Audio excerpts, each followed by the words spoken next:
The Borough of Melton, Councillor Alan Hewson.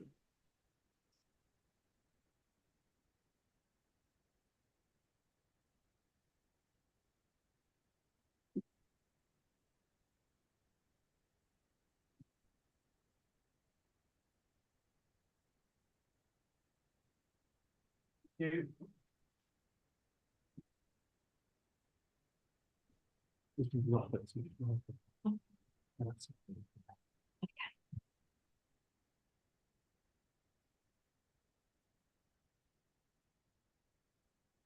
Good evening and welcome to this meeting of Melton Borough Council. Evacuation procedure. In the event of having to evacuate the council chamber, please leave by one of the 6 emergency exits around the sides of the chamber. Please assemble at the far side of the front car park nearest to the park entrance. Officers will be on hand to assist persons who require any assistance. Public recording of the meeting. There is legislation that allows the public to film, record or use social media at a council meeting. This must not be disruptive to the good order of the meeting, nor include any filming or recording of the public seating area. Please switch mobile phones to silent. Microphones. Councillors and officers are reminded to use their microphones when speaking for the benefit of all present. Electronic voting. Tonight, we will again be using the electronic voting system. This means that votes will be carried out via the microphone handsets. When voting is taking place, you will be given 3 options: yes, abstain, and no. And there will be 3 buttons flashing beneath the options. When the voting is open, please select the corresponding button in order to register your vote. I would now like to ask Pastor Neil Sweatingham to offer prayers for the council meeting. Thank you. Thank you, as always, for the invitation and for the privilege of being able to pray for this evening's meeting. Let's pray. Holy God, councillors assembled here this evening have been entrusted with a solemn responsibility to represent their constituents faithfully and without fear or favour.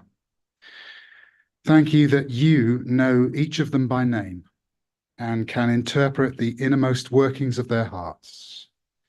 I pray that you would give them the freedom to speak the truth boldly and with kindness, patience to listen openly without prejudice, confidence to discover and explore new possibilities, and wisdom to discern what is right and good and just. In the name of Jesus Christ. Amen.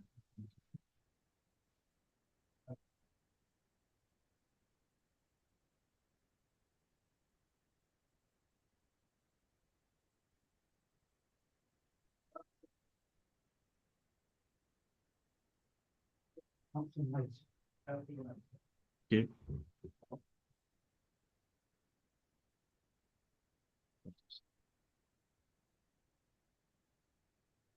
So I can confirm that there's 27 members present. Thank you.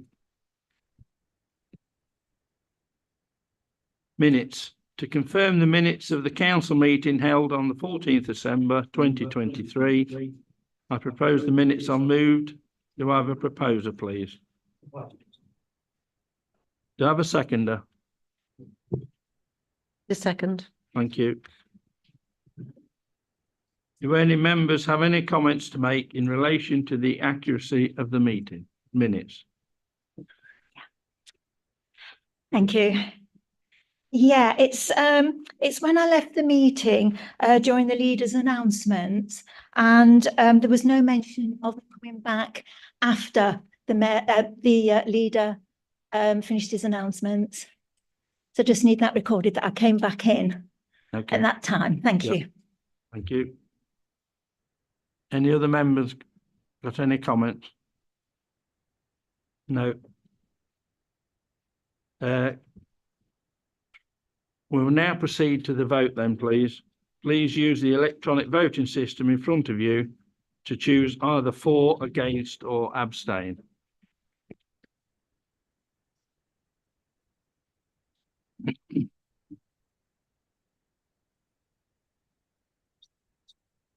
That one. Yeah.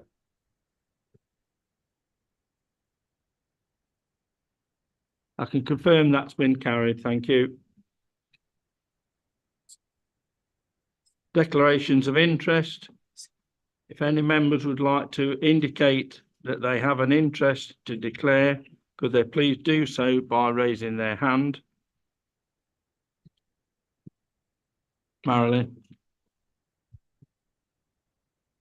Yes, for the rent increases, I am a council flat tenant. And for the second homes, my sister has a second home that she rents. And also I'm a member of the Waterfield Leisure Centre, but if anything comes up, any discussions on that, I will stay in and I can vote. I've been advised that's okay. Thank you. Thank you, Mr. Mayor. I'm the same. I'm a council tenant. I'll be leaving on item 13 because I'm a council tenant. Thank you. Interest.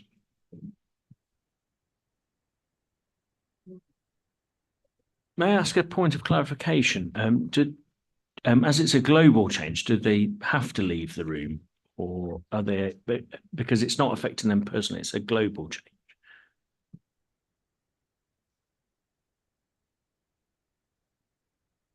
HRA, yeah, for council tenants, they have to, yeah, that's fine, thank you.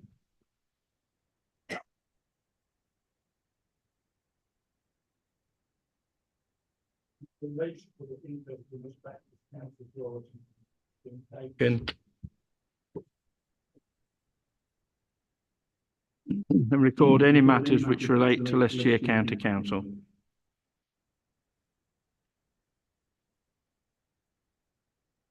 Right, the Mayor's announcements. Before I give my announcements, I'd just like to read out a letter that we've sent to the Private Secretary to His Majesty the King. Dear Sir, on behalf of the staff, councillors and residents of the Borough of Melton Mowbray, I would like to offer our thoughts and prayers to King Charles III, the Queen and their family on the recent announcement of His Majesty's cancer diagnosis. We would like to wish His Majesty all the best with his forthcoming treatment and trust that he will make a swift and full recovery. Yours, Councillor Alan Hewson, Mayor of the Borough of Melton.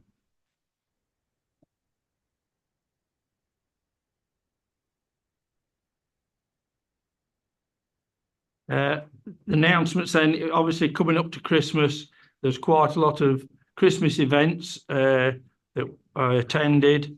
There was the Royal British Legion, Melton Band were at Sculford Church, Gretton Court Party. That's always a really nice thing to go to.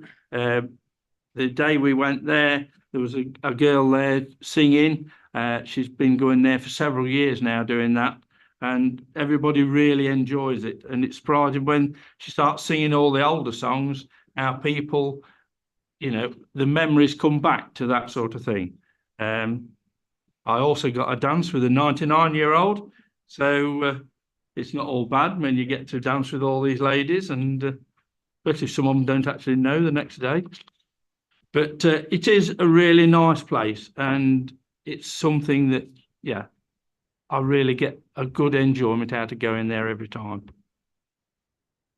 I went to several different carol services throughout the county. We went as Lauros, my charity, went to their Christmas concert that was held at Leicester Cathedral. We then went tree planting with a nudge from Pip from me on the day. Thank you, Pip. And that was, although a very cold day and there was about 2 inches of solid frost in the ground, we did still manage to get quite a few trees planted. And it was good to see the grounds team there, and also lots of the general public and people all willing to help out, and all the staff and staff there as well. And thank you, Ed, for working the posts as well. We then went to the Lord Mayor's charity of Leicester, and that was an all-you-can-eat buffet. I did my best. I just wished I was about 30 years younger. I could have made a better job. Then the next thing was the Mayor's charity quiz, which sadly, a few hours before then, I was not well at all. But a huge thank you to Richard for doing the quiz. I mean, he makes a fantastic job of doing that job, and all the staff involved. But a special for Tim, who I had to step in at the last minute. But who better to run the auction for me? Thank you very much, Tim. And then just hand over to Tim for the things that he's done as deputy. Thank you, Tim. Right, I shan't keep it too long. Yes, as he mentioned, the Mayor mentioned the Mayor's quiz. Last minute job, but hopefully we got away with it. We had a guest appearance. I don't know if it was either Suggs for Madness or Tommy Cooper, mentioning no names, Pip. It was a keenly fought over quiz, which was well supported by fellow councillors, past and present, and also a large number of staff, making it a very entertaining night. And together with the raffle and the auction, we was able to raise in excess of £1,000 for the Mayor's charities. I also attended end of the month in the Mayor's stead a Holocaust memorial event at De Montfort University. That was a very moving occasion, and thanks for the Mayor for letting me do that one. That's it. Thank you very much.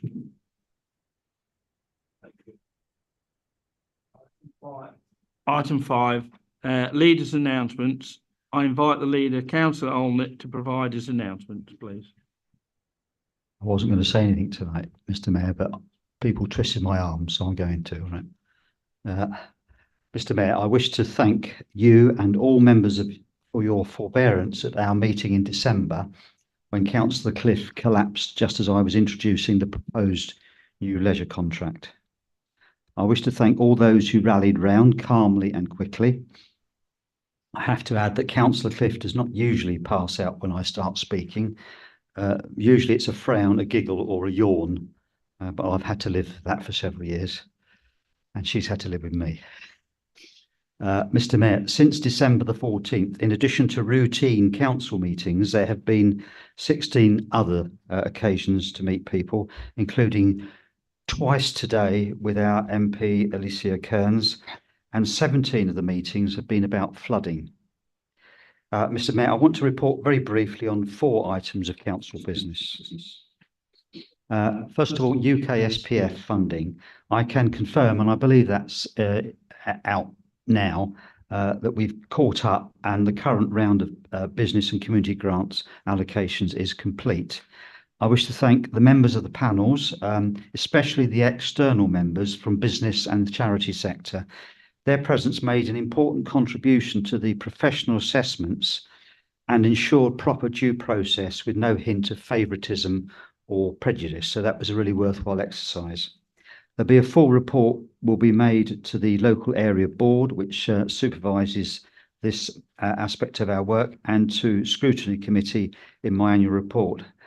Going forward, our task so far as UK SPF is concerned is to ensure that all money received from government is used on time and we get it out there where it's really needed. Mr. Mayor, members of the public will wish to know about progress with the Levelling Up Fund project and town centre regeneration.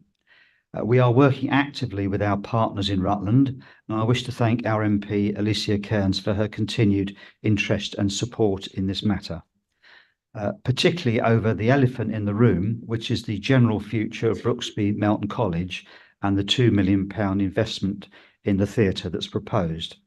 Members will understand that while there is much activity behind the scenes on this problem, it would be inappropriate of me to rehearse the details in a public forum, but in due course, I wish to invite the leaders of all groups in the council to a full briefing on this matter, so that there is a degree of understanding around the chamber as to what's going on.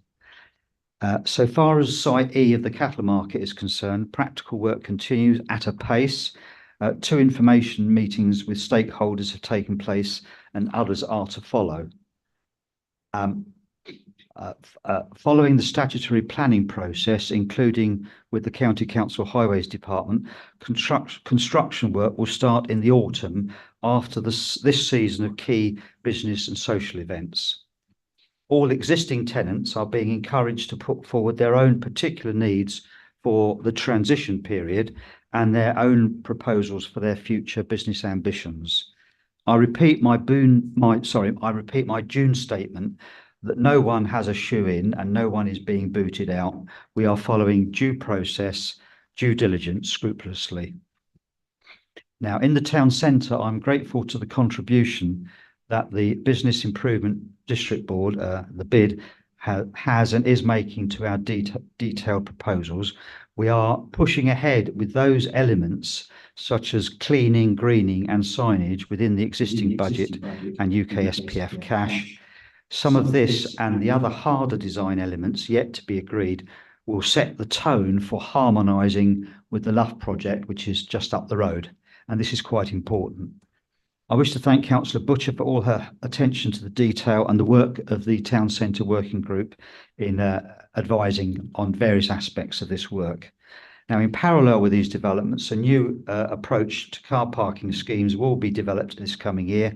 Currently, we are waiting input from the BID board, who were invited to do so, before going out to other stakeholders and interest groups. And as previously mentioned, Councillor Lumley has kindly agreed to help with this task, and I'm very grateful for that. Excuse me, I've got a bit of a cold. Right. Now, for the new leisure contract for the Waterfield and MSV, legal and other preparatory work is proceeding again at a pace, including attention to the needs and concerns of groups currently using MSV. I want to thank all members in this public forum for supporting this programme. Basically, together we have prevented Waterfield from closing completely and MSV for a very long time indeed. Waterfield currently supports the curriculum of 19 schools, a vibrant swimming club, many swimming lessons, family fun, and various groups in need of therapy and the fun of water activity. And this is most important.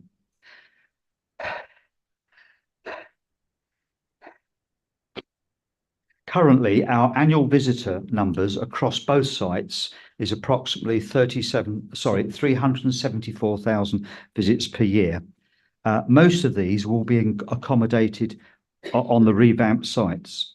However, I do acknowledge that some are being inconvenienced and some relocating to our local secondary schools, and I wish to express my gratitude to them for their assistance in this matter. I also acknowledge that this council did not really do enough to consult those groups some 18 months ago before we were locked into tendering and commercial negotiations, when really consultation would have been inappropriate. We all know that sport and kindred recreation is vital for health and well-being. It is also in the vanguard of our efforts to combat antisocial behaviour and crime. As my old mum used to say, the devil finds work for idle hands. Members will be aware that I have set out a bold ambition to prepare for substantial improvements in sporting and recreational opportunities across our borough within the context of our new corporate strategy for a growing population. Councillor Graham was quite correct to remind me last time in December that time passes quickly. I am therefore confirming that this year, after work is completed at Waterfield and MSV, we will start to plan for the future, commencing with a consultative sport and recreation forum later this year. Moving on quickly, Mr. Mayor, to the parish of Redmile. Members are aware of the considerable and justifiable upset over the number of children's homes in one small location and the various attendant problems. I wish to thank the chair of the parish up there and others, together with our own officers, for trying to grapple with this seemingly intractable problem in a constructive way. I also thank our MP Alicia Kearns for engaging with this matter thoroughly. I do not wish to thank, however, or even bully Ofsted for behaving rather like Pontius Pilate, merely just washing their hands of the problem. They could do something about this right now, and they should. We have been challenged to do something through the routine planning process within the local plan and within local planning applications if they are made. Councillor Glancy and I have met with our Deputy Chief Executive to reconsider our options to see if we can push this forward a bit further. I will not make political promises here about legal processes. That would not be correct. This may need primary or secondary legislation. If we are given the tools, we will finish the job. And I promise the people of Redmile that most sincerely. But in the meantime, we will be meeting with the management of Belvoir Castle, who are involved in this, to see what a bit of charm can do. That's obviously why I'm going to meet them. Finally, Mr. Mayor, I must apologise to correct one statement I made in December. At minute 4, I did state that I had written to the Police and Crime Commissioner with a complaint. Well, I did write, but the wretched thing wasn't posted. However, events moved on, and following emails and phone calls, we met along with others. And the upshot of the meeting on the 18th of January was very positive. I now believe that the item posted on social media were by a rather overzealous Conservative apparatchik and not the Commissioner himself. I have to say that I was thanked for my very reasonable and constructive approach to the matter, and indeed the PCC and I get on really very well. So much so we were able to shake hands, and I said that I felt certain that after next May, his excellent 8th or is it 9th Chief Executive will work really well with his successor. Thank you, Mr. Mayor.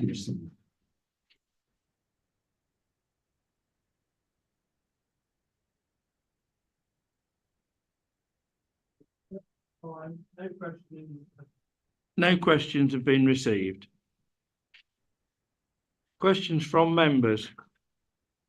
3 questions have been received and they were taken in the order in which they were received. I'd like to invite Councillor Atherton to ask the first question. Thank you.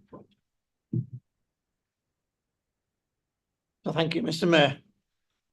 In mid-January of this year, Arla announced a review of their businesses, and according to the article in the Melton Times, this review potentially puts the Arley Creamery, previously known as Tuxford and Temmet, at risk. The review is scheduled to conclude in April of 2024. This creamery has been producing cheese since 1780 and is surely considered a focal point of Melton Mowbray being the capital, rural capital of food. Although publicly at least, Arla headquarters in Leeds have yet to make a decision, it would appear from press articles that they're seeking a buyer which may protect the creamery, but this is far from certain. Given the current financial crisis that many families find themselves in, the potential loss of employment could be devastating, not only for those employed by the creamery, but for those in its supply chain. On hearing of this news on Monday the 22nd of January, I emailed the council's chief executive to understand what support we can offer to those who might lose their jobs should the creamery be closed. In fairness, I did receive a response the same day stating that he'd immediately offered support in a number of ways to assist with their review, namely the provision of an up-to-date assessment of Melton's growth potential, reference town expansion and infrastructure investment, as they may see that growth making Melton a more attractive proposition. Direct support from our growth and regeneration team, reference any economic development assistance, and a meeting with himself and the leader to demonstrate our strategic support to their business and the employment it sustains. Sadly, I've been informed that at the time of this submission, Arla have not yet responded to this offer. I would hope, though, that Arla looks on the offer favourably, but would ask that the Craven Ward Council members be included in any further correspondence with Arla so that we can present a unified, well-informed approach to supporting them. While I welcome the fact that we're offering support, it would appear that our support is limited to providing information to the creamery and a demonstration of support meeting, whatever that might mean. This prompts the following questions. What representation have we made to the Arla headquarters in Leeds in support of Melton Mowbray Creamery? and to impress on them the impact of the potential loss of the creamery to Melton Mowbray Town Centre and to the wider borough? And what further measures are we planning to practically demonstrate the council's support not only to the Arla Melton Mowbray management, but to the Arla Melton Mowbray workforce and its suppliers? Thank you. I will now invite the leader, Councillor Allnutt, to provide a response. Thank you, Mr. Mayor. I would like to thank Councillor Atherton for his interesting preamble and his 4 questions. The business is in his and Councillor Butcher's ward, but of course the employees may live elsewhere around this town and outside. And of course the cooperative owners are partly in Denmark. Just taking the items in the order that I heard them, it is now, I think, 3 or 3, perhaps 3 weeks of the 12-week consultation that was promulgated. I've written to and secured a face-to-face meeting with Arla. This is being arranged together with senior officers of the council. Before preparing my note, Mr. Mayor, I did forget that Councillor Atherton did ask to be present at the meetings. I will check on that because sometimes in these commercial discussions, they prefer to keep it to a smaller number.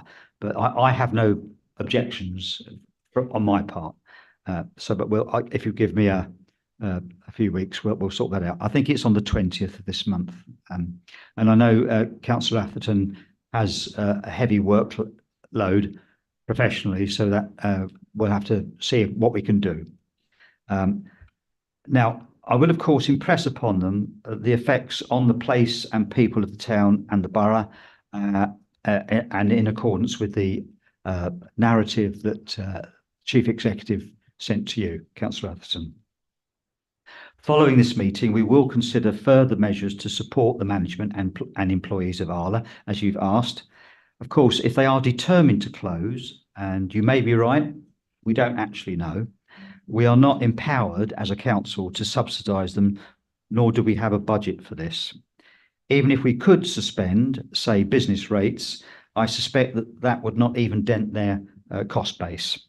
So I can't say I'm optimistic, but we'll give it a try, and I think that's fair enough. We would, of course, seek to advise employees locally through the transition, and if they're our tenants, we may be able to consider additional help. We are not in a position to assist suppliers. I can tell you that straight away. That is not within our remit. I can add to my specific answer by informing council that I have opened up a dialogue with a potential purchaser of the site and of the business. Our officers will continue, as they do all the time, to scan for other possibilities. I cannot add to this point because of the commercial confidentiality of the discussions that I had today at great length. Members may be aware, Arla is essentially the largest farmers' cooperative in Europe, founded around 1887, I believe, in Denmark, with a sort of branch now in this country. I listen to Farming Today regularly, Mr. Mayor. It's one of my favourite programmes at the start of the day. And a few months ago, I heard a representative of the NFU warn about the shrinkage in the dairy industry, including processing across all products. He described Arla as a natural successor to the old Milk Marketing Board by a concatenation of other successions. That was abolished in the 1970s, if you remember, Mr. Mayor, by Ted Heath and his team, along with the Egg Marketing Board. And we know that today farmers still struggle to obtain fair farm gate prices, and we see this in the news all the time. I feel certain, Mr. Mayor, that we will be returning to this subject, and I'm very happy to keep the ward members and any other members abreast of as much as I can do as it unfolds. And I hope that's helpful.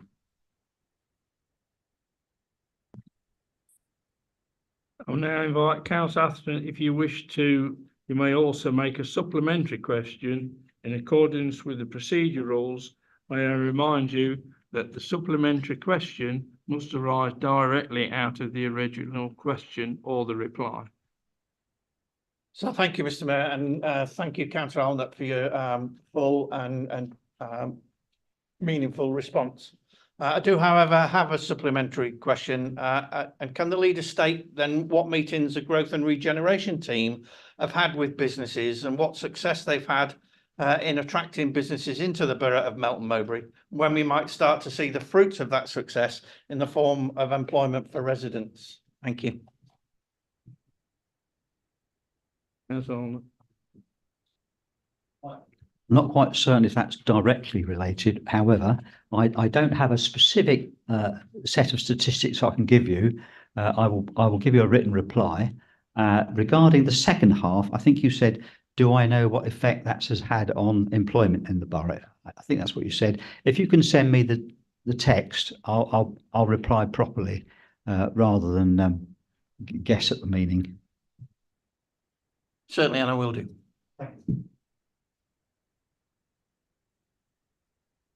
Thank you. Thank you. I would now like to invite Councillor Brown to ask the second question. Thank you, Mr. Mayor. Can the leader of the council please specify what consideration he has made to responding to the consultation on OBS law?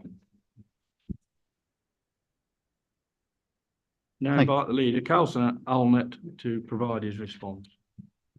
Thank Councillor Brown for his important question, and I'd like to acknowledge the work that he's done in this area in previous year. I'm going to read this out very carefully because it's quite a sensitive area. All members will agree that the death of Awab Ishaq in Rochdale as a result of exposure to mould in his home was tragic and was a wake-up call to the whole housing sector. As a landlord, health and safety is not a nice to have, it is a fundamental part of what we do. We should be held to account for keeping our tenants safe, and as leader, I welcome this increased focus and we fully embrace these changes as a landlord. OBS law, introduced in the Social Housing Regulation Act of last year, 2023, requires landlords to investigate and fix reported health hazards within specific timeframes, and a government consultation on these proposals is currently underway. The new rules would form part of tenancy agreements so that tenants can hold landlords to account by law if they fail to provide a decent home.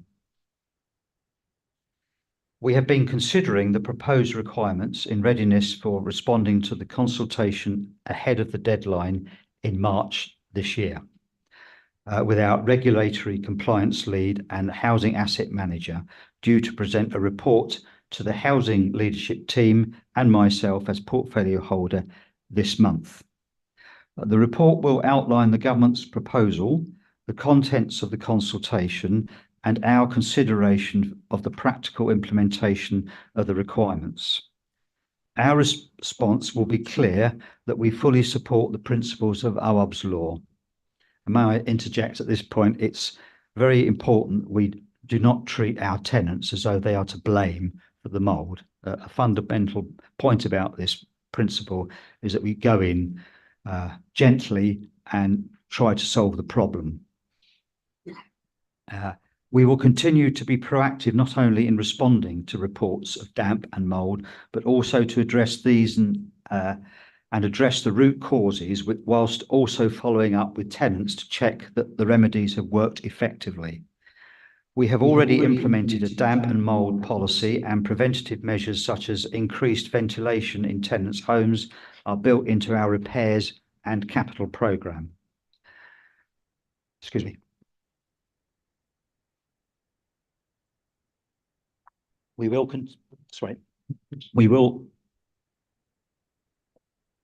publish our response to this important consultation, and we will actively share with our tenants via your choice group, as well as with you, all of us as elected members.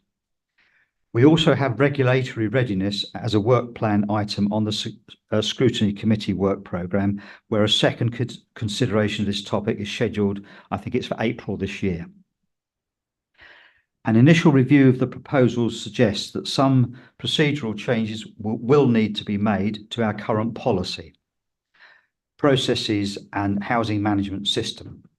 For example, to embed the required response timescales, and to ensure that every inspection or action is followed up in writing, or action is followed up in writing. At every stage, tenant considerations and vulnerabilities will need to be taken into consideration. These procedural changes will not be made until the post-consultation regulations are received. However, preparations are being made based on what we expect the requirements will be to ensure that changes are implemented quickly when required.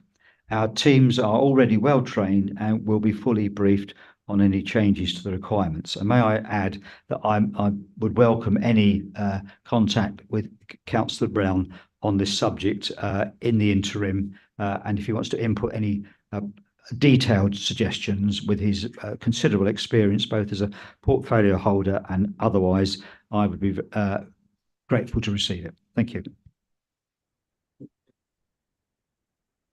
Councillor Brown, if you wish, you may also put one supplementary question. In accordance with the procedure rules, may I remind you that the supplementary question must arise directly out of the original question or the reply. Thank you. Thank you. Yes, Mr. Mayor, I do have one more question. Could the leader please tell us how many cases of mould and damp have been dealt with in the last 12 months? And can he reassure us as a council that he feels confident the officers are on top of dealing with such issues and we are dealing robustly with our tenants when they raise such complaints to this council? I must admit, Councillor to respond, please. I must admit, I thought I knew the answer to that. I think it's 9, isn't it? Is it? I'll let the officer just reply on the statistical point. I don't have the stat for the number of cases in the last year, but we have, through the proactive HHSRS inspections, just identified 9 cases through the most recent round of inspections. We're very happy to provide that data to the portfolio holder. In answer to your other point, I am completely confident because, of course, you've done a lot of the spade work already, and I can see that in the statistics that have been given me, and the pace at which the staff are working on this is very good indeed. So, and I hope that will be reflected when we get to scrutiny as well. Thank you. I would now like to invite Councillor Simon Orson to ask the third question. Thank you very much. What does the leader propose to ensure that going forward we address the risks to villages and areas of Melton Mowbray that have flooded and are at the risk of flooding? One of my villages, Long Clawson, flooded recently with little response from Melton Borough Council. The doctor's surgery has previously only been an inch of water away from flooding, and this is an important asset of the area, serving nearly 8,000 people. Melton Borough Council have been quiet. A token effort of 30 sandbags was delivered to Long Clawson, but only when the waters were receding. But Melton Borough Council seems to have shunned any responsibility, past or present, and what with climate change, what action will communities like mine get considering the increasing impact of flooding due to climate change? Thank you. Now invite the leader, Councillor, to provide a response.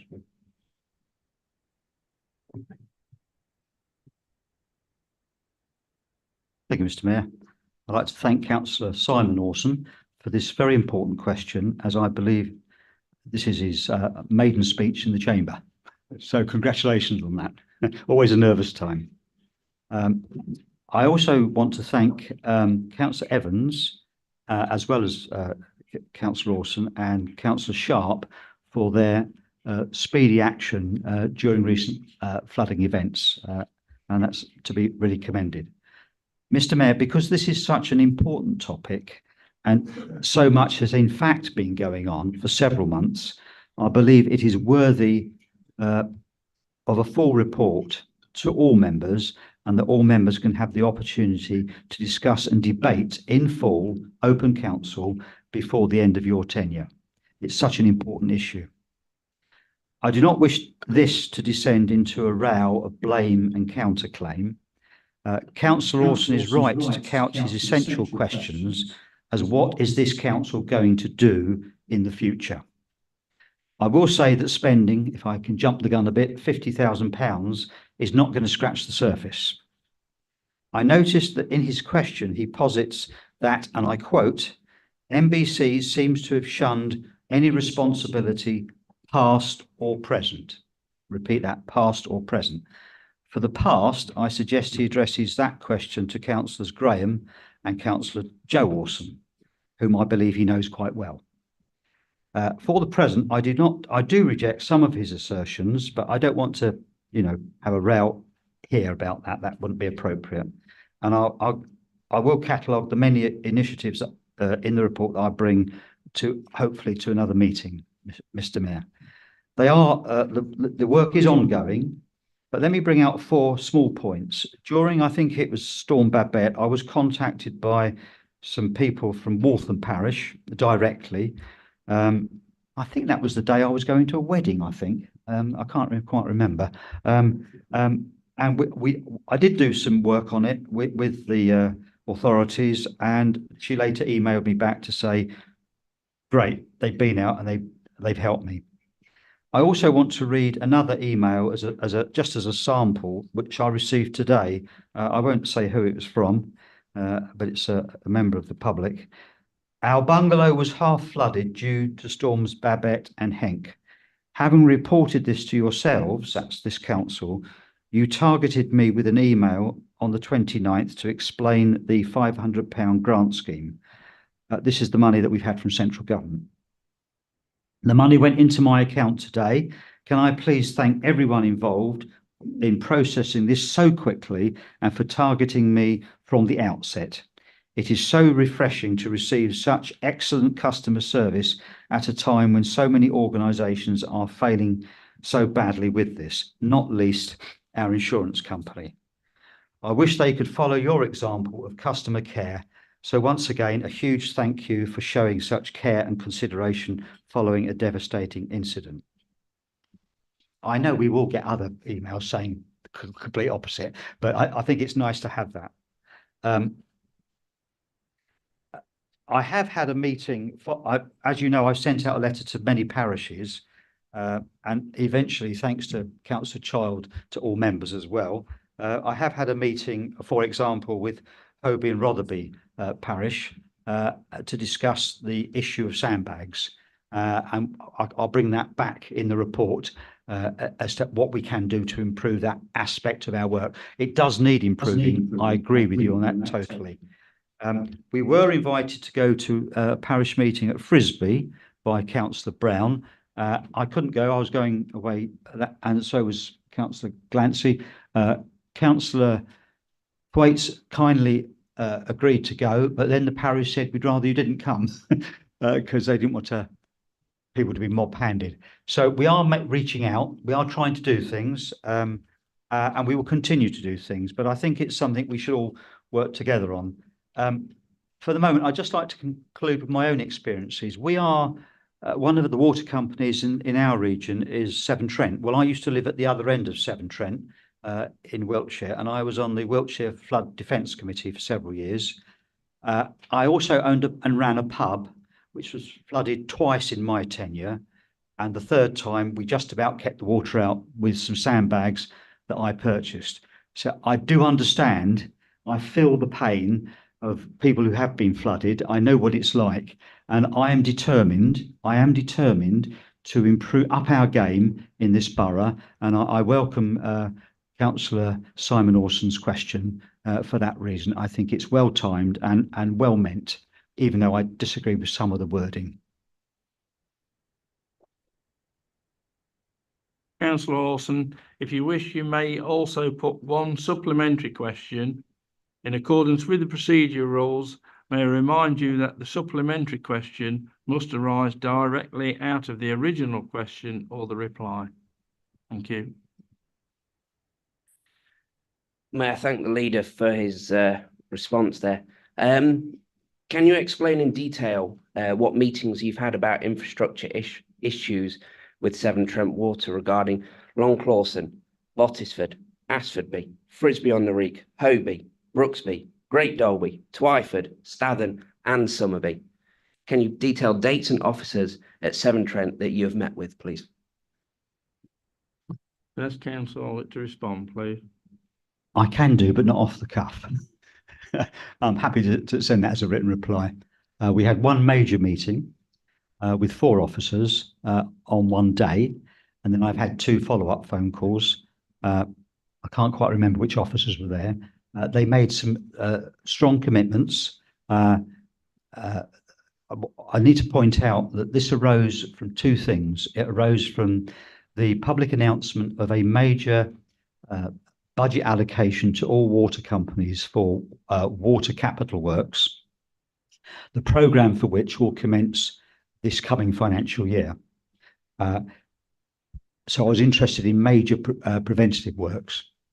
I can also say that I was also interested to discuss with them the fact that there is a general feeling amongst many members here that when planning applications go through, the advice given by our statutory consultees, not just Severn Trent, are a bit soft, and that sometimes planning applications are approved despite the fact that local knowledge is that there is a flood risk of one sort or another.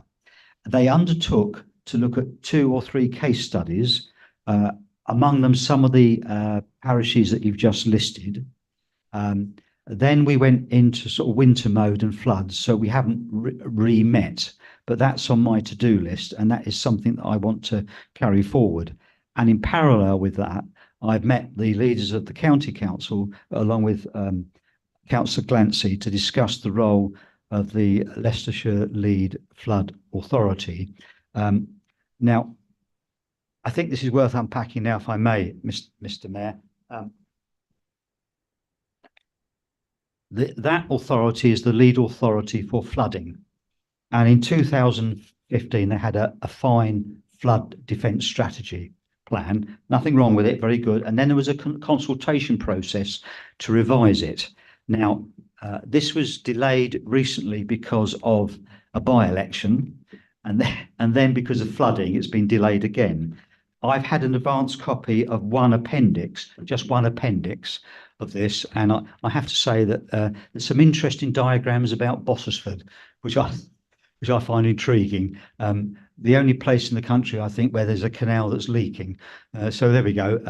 But I'm studying this paperwork, and I hope to follow this up. And that's why I think, Mr. Mayor, a full report from me and my colleagues and the officers a little later on, when we've got more data, we've absorbed all the comments that Councillor Orson and others have made, including things about wardens and so on and so forth.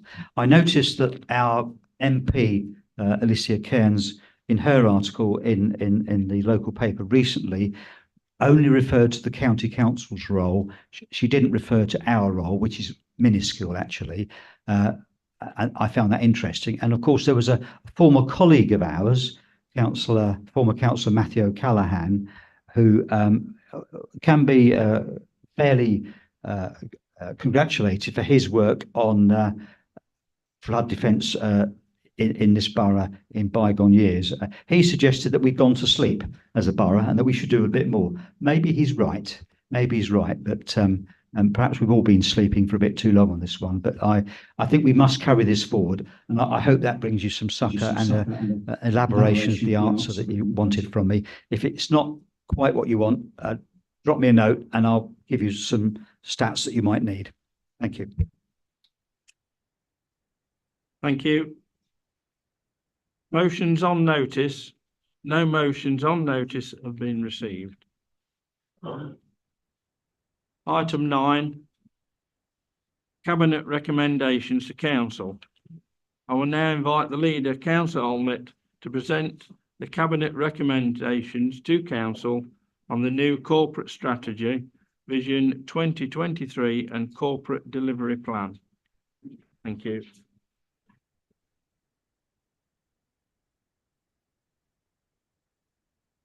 Mr. Mayor, in my excitement, I've mislaid my notes. I'll just have to begin.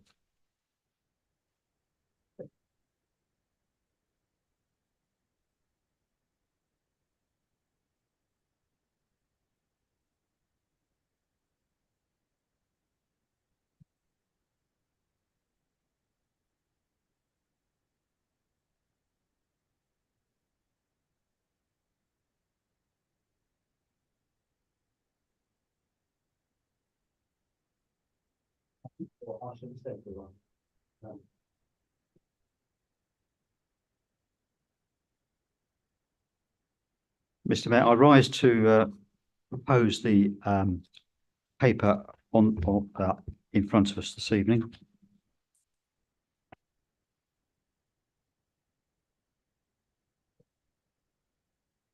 Which is on page 20 of the paper document, and the recommendations are at paragraph 2. Mr. Mayor, the corporate strategy is not one of my favourite documents, as I think members know. I like to see action rather than strategies. We get a lot of strategies in life, and the thrust of this strategy is to push the envelope of the planning horizon out a number of years so that we don't sort of stutter and start on projects, but we start projects in a thorough manner and extend it over a realistic period to a satisfactory conclusion. It encapsulates all the priorities that we've set since the election, encapsulating many of the ideas and the thoughts of many members around this room, and I'm grateful to everyone who has subscribed to them.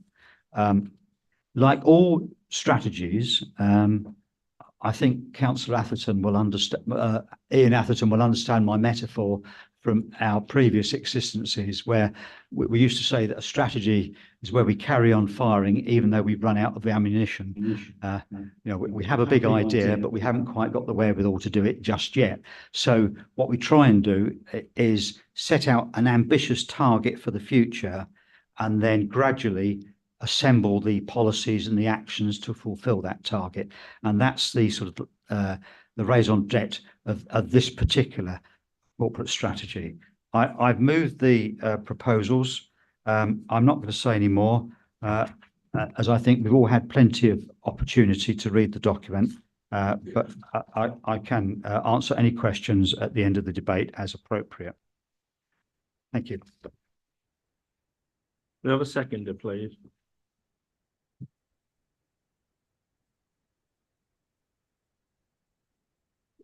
Thank you. We've got a long meeting ahead of us this evening, so I'll keep this fairly brief. I'm very happy to second the recommendation to approve at 2.1, 2.2, 2.3 of this report. As we know, the current corporate strategy requires a refresh, and rather than stick to 4 years plan, the leader and the cabinet support a vision to 2036, which ties in with a local plan. The journey started in May 2023, and members and officers have worked together to develop the 2036 vision you see before you this evening.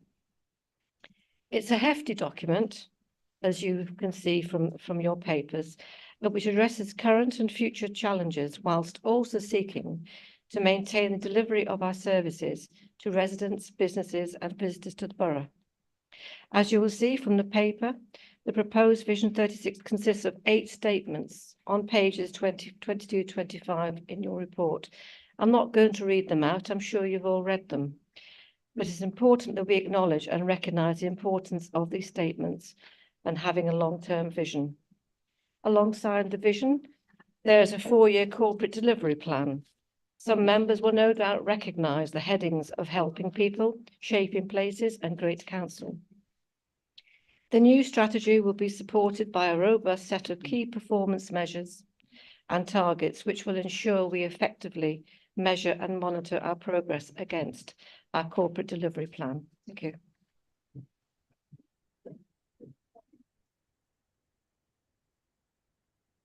Point of order. Councillor Child. Just a point of order. We've got 3 recommendations, as Councillor Glancy has said, but if you look at page on the report, it's only got 2.1 and 2.2 as the recommendations. So there's somebody has slotted in on the order paper 2.3. Yes, that is perfectly correct. So I'll formally move 2.3. Can you just clarify that? Yeah, Mr. Mayor, just to clarify that the third recommendation was added by the Cabinet yesterday and formally moved and seconded and approved, and therefore it is that all three recommendations which are before Council tonight, and obviously that discussion only took place last night, and therefore the order paper reflects the actual recommendation from Cabinet yesterday evening. Is that okay, Councillor Jarvie? Thank you. I'll now open this item to debate and invite members to raise their hand to indicate whether they wish to speak. Councillor Higgins. Yeah, thank you, Mr. Mayor. And as it's my first time speaking, can I just also pass on my endorsement for what you said, Mr. Mayor, and your words for His Majesty and the royal family as well. Going to 2.3, and I think Councillor Charles quite rightly raised a good point of order. If the proposer and seconder would accept this, that the in consultation with the leader and deputy leader, I think I would be very more comfortable with that, because they seem to work really well as a team, and it's a good point what they're doing with everything else with the council. It's trying to be a collaborative council where members can talk to either leader or deputy leader, and as they're working through a new corporate strategy, I think to have that extra insight following the extra recommendation from Cabinet yesterday, as Councillor Charles pointed out, I think if we could have in consultation with leader and deputy leader, I'd be very happy with that one to support that. Thank you very much. Any further questions from council? Just want to confirm that has been accepted by the proposer and seconder. Can I just confirm that's been accepted? Yes. Thank you. Any, Councillor Pritchett? Thank you very much. Thank you, Mr. Mayor Leader. I like a lot of the intention in the vision and corporate objects over the next 4 years, and particularly the 12 years, because some of the structural aspects for the town centre and flooding will take that, and the building around Melton will take that. However, because the vision is linked with the detailed delivery and some items linked to the budget paper, there's just one or two issues that I don't want to go whole hog on, so I'll be abstaining tonight. Observations I do wish to mention tonight, and I don't necessarily need an answer, but I'll leave it with you, Leader, if you wish to. I didn't see any specific mention of working with housing associations to deliver local plan exception sites. Going forward, site viability likely will reduce affordable homes within developments. And I think we started with a lower figure anyway of 15%, where the rural was 32%. And an observation that the theme of tonight that I picked up from all the papers going through is the overhead of being MBC significantly dwarfs any money for added value and must-do services. I didn't see anything on developing shared services. There's been a support hub that developed out of me and my learning, and I didn't see anything on the support hub. I don't know whether it's still going to be going, but I didn't see anything specifically mentioning the support hub in the 4-year role. And then the final observation, if it was very light to the point of no interest in the rural area, and whilst the needs are different to some of the areas of the town, there is still some issues, and the rural area does bring in a considerable amount of money in council tax, and the rateable value for business rates is 60% town, 40% rural. And in recent years, the rural house building has contributed significantly to the new homes bonus. So they were my observations going through it. Thank you, Leader. Any other members wish to say anything? No. Do you want to respond, please, Councillor Allnutt? As a courtesy to Councillor Pritchard, I think it's appropriate And I thank him for his comments. They're all valuable comments in their own right. On the shared services, we have had some experience with this, and recently the added experience is that some other partners are now withdrawing from them. I can tell you that back in June, when I visited neighbouring authorities, I did re-emphasise that we are open to constructive ideas about sharing services at any time. So there's no philosophical opposition. There's no rush to, have a particular novelty idea. But I think that is a valuable point, particularly in this day and age of shrinking budgets and more integrated servicing. I think that is a good idea. I take the point about the rural aspect completely. I can't comment on me and my learning. I don't know enough about the detail of that, but I certainly take that away. I don't regard our corporate strategy as, ossified in it's not pickled, it's a living document, and each year, not every 4 years, we can refresh and recast. Let's keep it moving, not just a sort of a flag we've stuck in the ground to salute every now and again. And I hope that gives you some comfort, Councillor Pritchett. Thank you. Thank you. I can confirm that no other members wish to speak. We will now proceed to a vote. Please use the electronic voting system in front of you to choose either for, against, or abstain.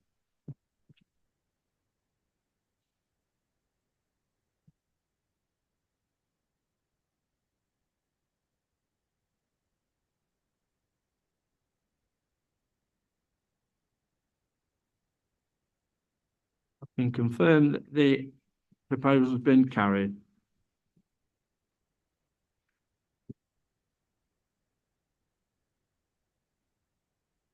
Item 10, Cabinet recommendations to Council Asset Management Plan for Corporate Assets. I will now invite the portfolio holder for Corporate Finance, Property and Resources, Councillor Cox, to present the Cabinet recommendations to Council on the Asset Management Plan for Corporate Assets. Thank you. Thank you, Mr. Mayor. The Asset Management Plan. This has been a key piece of work that brings together all aspects of managing our buildings and assets. For the first time in a long time, we're able to bring strategic overview of the assets in this kind of comprehensive way. I want to thank the officers and the contributions of members of the Asset Management Group for their contribution in development of this plan. It's an overarching framework with a detailed action plan underneath. Proposed to be reviewed on an annual basis so that we ensure the monitoring of the delivery. One major element of the asset management plan is the planned maintenance programme, supported by the condition surveys that have been taking place. This is a risk assessment based approach to the proposed resource allocation and prioritisation, and that will be a theme of much of my presentations this evening. This will mean that some of the low risk items may not be delivered immediately. We anticipate that by resourcing the planned maintenance work, we'll be able to reduce the costs associated with reactive repair work over a period of time. Cabinet will keep an eye on the budgets and risks, and as well as delivery timescales for this over the next year and lessons learned from the first delivery of the asset management plan will inform the approach to the budget allocation for the next financial year. The proposed purchase of the digital asset management module will align the management of corporate assets with the processes already used by the HRA. The real benefits is the link to the financial system. This will allow for efficient payments, monitoring and greater financial forecasting. In summary, the AMP is the final piece of work in putting our house in order. It will help regularise procedures and support the development of business cases for future projects, including the Asset Development Programme. I therefore am happy to move the recommendations that are contained in paragraph 2 on page 104. Thank you. Do I have a seconder, please? Councillor Holmes. Second, and reserve my right. I'll now open this item to debate and invite members to raise their hand to indicate whether they wish to speak, please.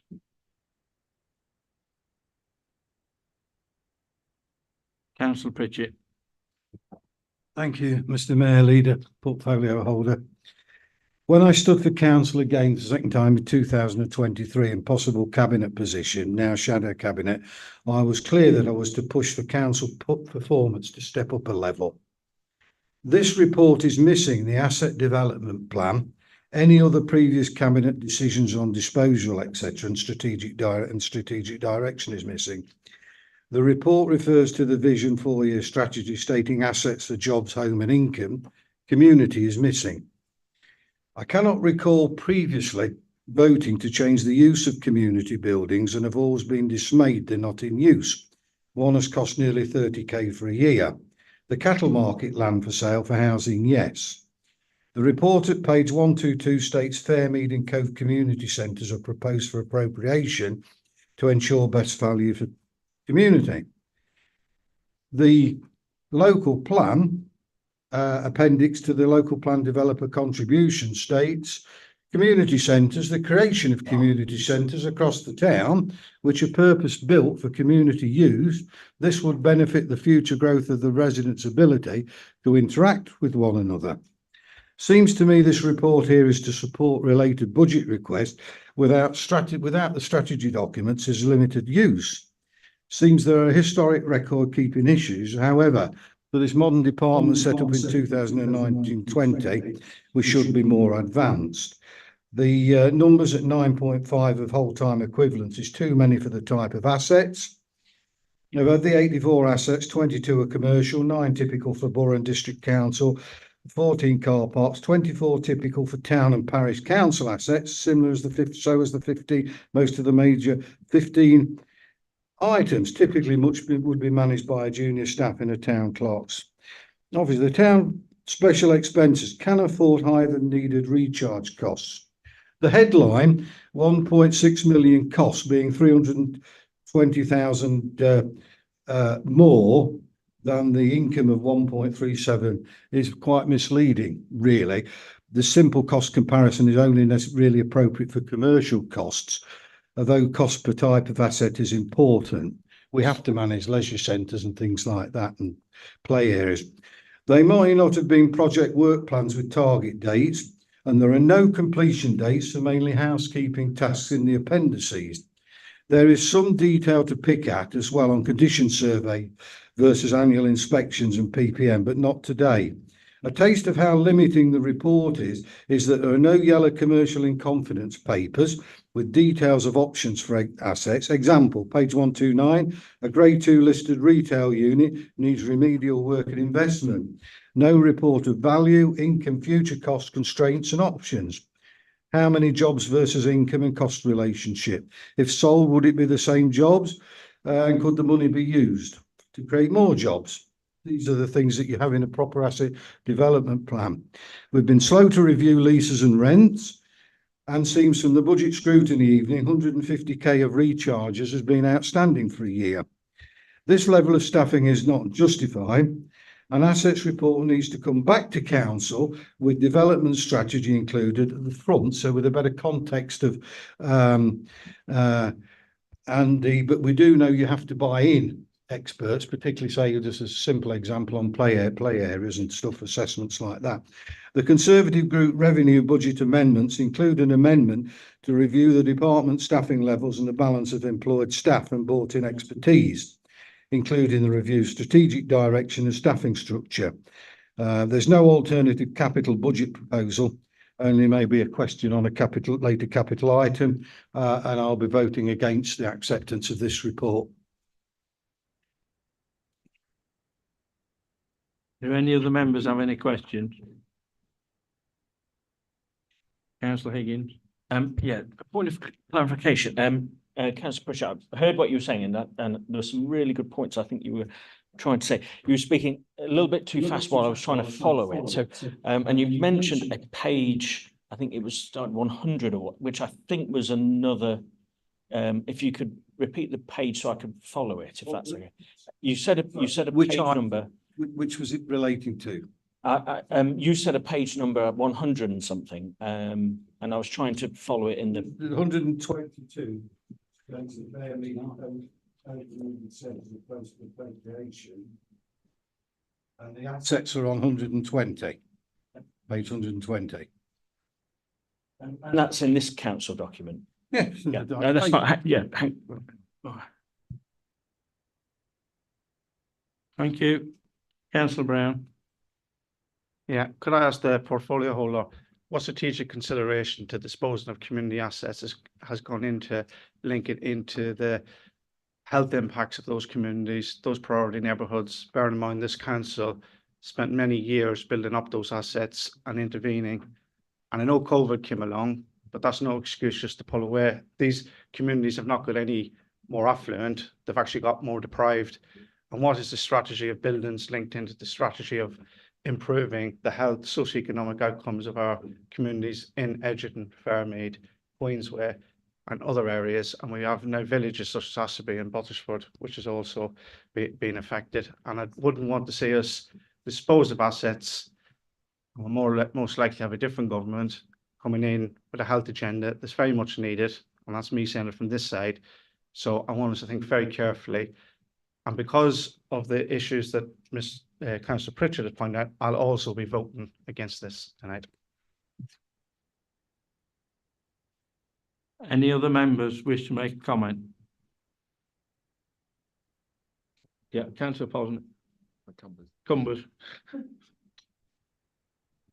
Thank you, Mr. Mayor.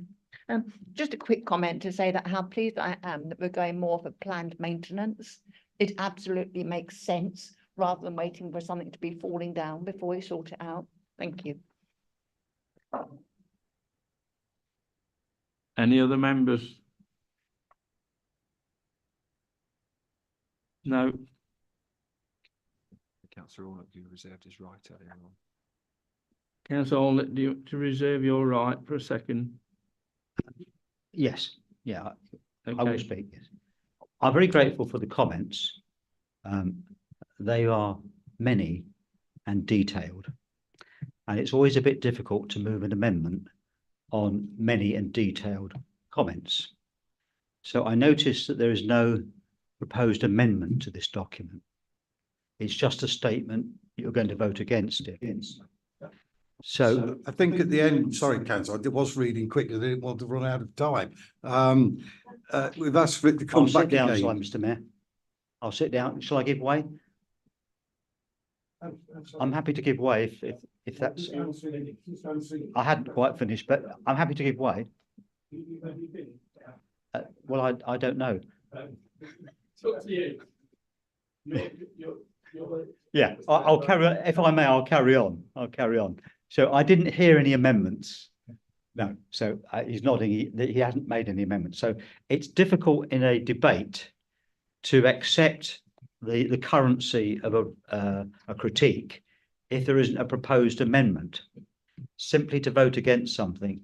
For example, if you voted the budget down, we'd have no budget. So had there been some specific amendments proposed on this document, I would be more than happy to defer it, but there hasn't been really. So I will ask members to vote for it in the expectation that this council and this cabinet can look in slower time at the detail of what's been argued to see if there's a variation on a theme that is appropriate. I take on board what was said about community centres. However, we have noticed in recent years that such services as Sure Start have been withdrawn. And there has been a downturn in the use of those centres. And as housing comes before play, so to speak, it may be that that is a better direction to go. But nevertheless, having said that, I can see why you might want to propose some amendments. And I couldn't take them tonight, it wouldn't be appropriate. But if we can vote through the document and then proceed during the year to refine some aspects of it, I don't see anything wrong with that. I'm all in favour of flexibility and thinking constructively. Point of order. She's already spoken. Councillor Pritchett. Thank you. Just to clarify for the leader, yeah, I think the amendment was, I think we can meet halfway here. I'll still be voting against this report. That I'm asking for it to come back better. The report, the key thing at the beginning was it doesn't tell us the asset development plan, and it refers to other documents that actually need to be in here to see sense of this one. And there are some councillors who are new anyway. So I think I understand what you're saying, and I'll send you an electronic version through tomorrow, Leader. Councillor Higgins. Clarification, just at point 7, members of the Assets Working Group have been consulted in the past few months. I don't think I'm a member of that, but could we just have a raise of hands who's on that? And what was this debate had at the working group? Because I'm sort of, I get what the leader's saying, and I get what Councillor Pritchett's saying, but if the working groups have come Sorry, through, what's the clarification you're well, looking the clarification is members of the Assets Working Group have been consulted, and it seems to me that what's being alleged that it hasn't been consulted, but so has it been consulted? And if it has, which members were at those workshops? That's not really part of this question, really. I'm sorry. No, but it's just a point of clarification on the We'll consultation. note it, and then I'll ask Councillor Cox if you can just summarise and put the recommendation in. Thank you. Thank you. I'll try to answer some of the points, but obviously there were many that were raised by Councillor Pritchard, which I'm happy if I could have a copy of those as well. That would be really useful for further work. I appreciate that the team came together in 1920, and then obviously we had COVID following that period of time when perhaps focus was on maintenance of our assets in very difficult circumstances for that period. What I am proud to say is the speed at which this document came together, certainly since I came into post as portfolio holder, and that it actually is the start of a piece of work that gives us a framework and the bones of which to work upon. I'd also like to point out that the invitation to the Asset Management Working Group goes out to all parties in the chamber, and therefore you are quite welcome to come and contribute, and you seem to have some really valid points that would be able to develop the plan further.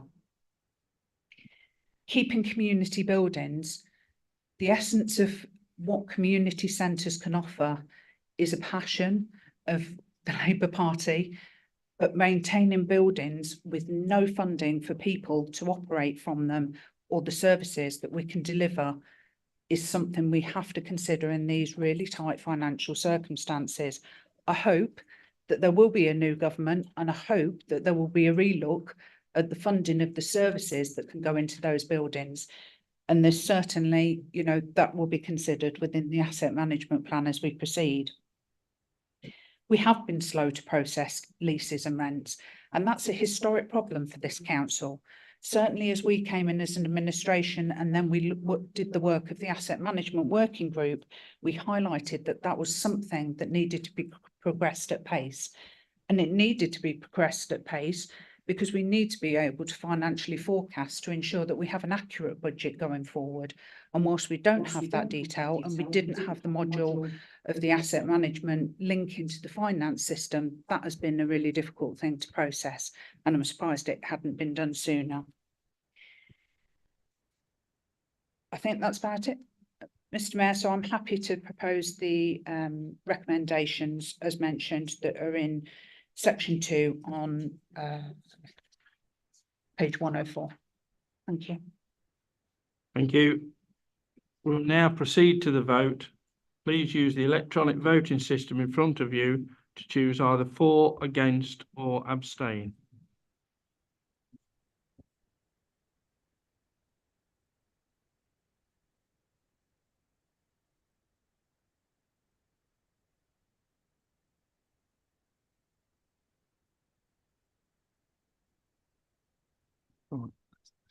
Yeah, I confirm that has been carried.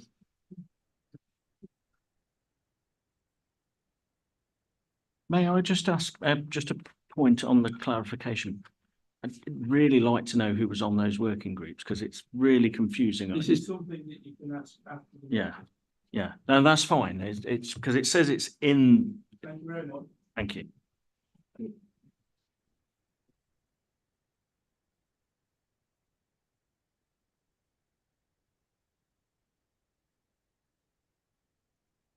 Item 11. Cabinet recommendations to council for the capital programme 23 to 28, general fund and capital strategy 24-25. In accordance with the regulations, the vote on this item's motions will be taken as a recorded vote. The record of the vote will be taken from the electronic voting system.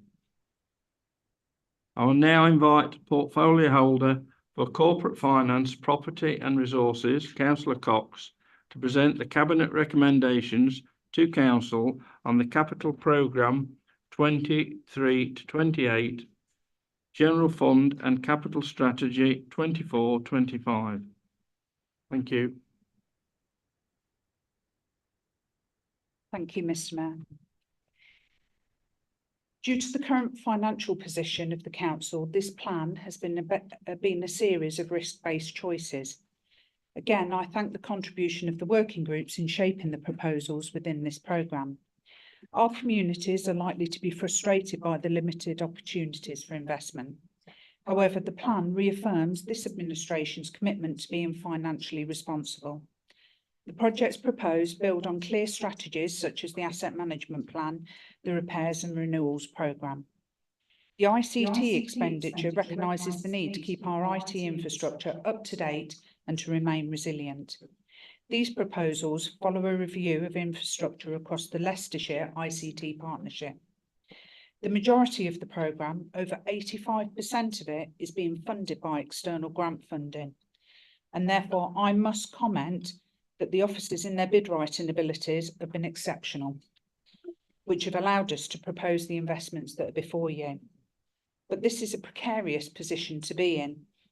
Relying continually on grant funding is a begging bowl approach to council services and creates no long-term stability for the key services.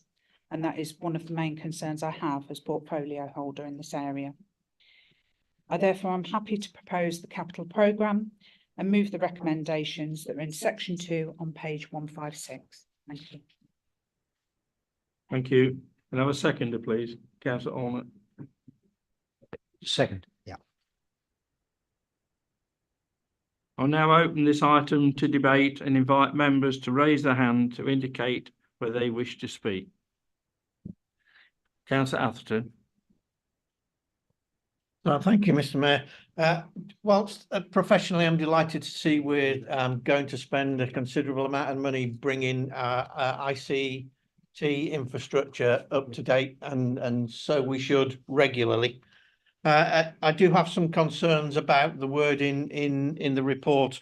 I note that the £210,000 allocated is our share of the overall cost.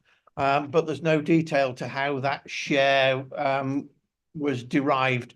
Is it a strict 1/3 share between 3 councils? Is it based on head count, etc.? Nor is there any financial risk associated with the amount to cover the impact should one or more of the partners in that scheme actually withdraw. And I believe that may be on the cards for one council already. So that £210,000 may increase substantially. I also note to my dismay, and I know it becomes a significant cost if we're not careful, that other than the capital cost of £210,000 in the first year, there doesn't appear to be any money set aside for the ongoing support and maintenance over a 3 or 5 year period. If we're not careful, we'll buy brand new kit, but without any support, it'll quickly fall into disrepair. Thank you. Any other questions, please? No. Can I ask Councillor Cox to respond, please? Thank you, Councillor Atherton. You raised some really good points and I do appreciate your experience in this field. So we do take that on board. I will take away the first 2 points in terms of the risk associated with the mount and if a partner withdraws, because I do believe that we have made provision for that. So I will take it away and provide you with a response. Okay. In relation to the introduction of the software and the ongoing maintenance costs, you very kindly mentioned to me that that was one of your concerns, and I took those away and actually discussed them with the director. There is an efficiency plan planned with the introduction of the software, and I'd be very happy for the director of IT to actually come back to you with the details of that efficiency plan and how that efficiency plan should deliver the ongoing maintenance costs. So that's why they've only featured in this year. But I think the details of that plan are too much for me to explain this evening. It would be appropriate for the director to respond to you. Thank you, Mr. Mayor. I'm happy to move the recommendations.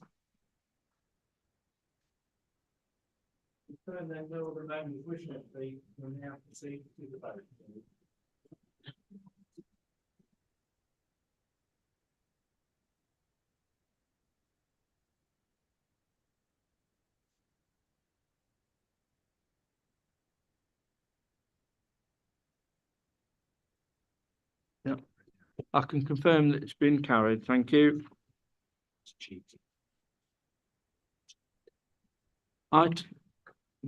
Item 12, Cabinet recommendations to Council, General Fund, Revenue Budget and 24-25 Medium Term Financial Strategy 25-26 to 27-28.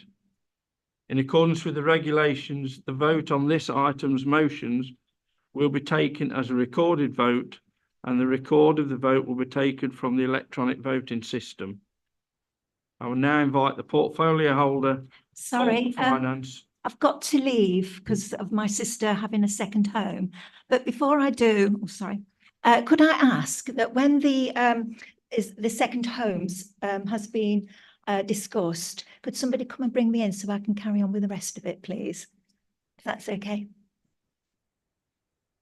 Okay, thank you. Yeah. Okay.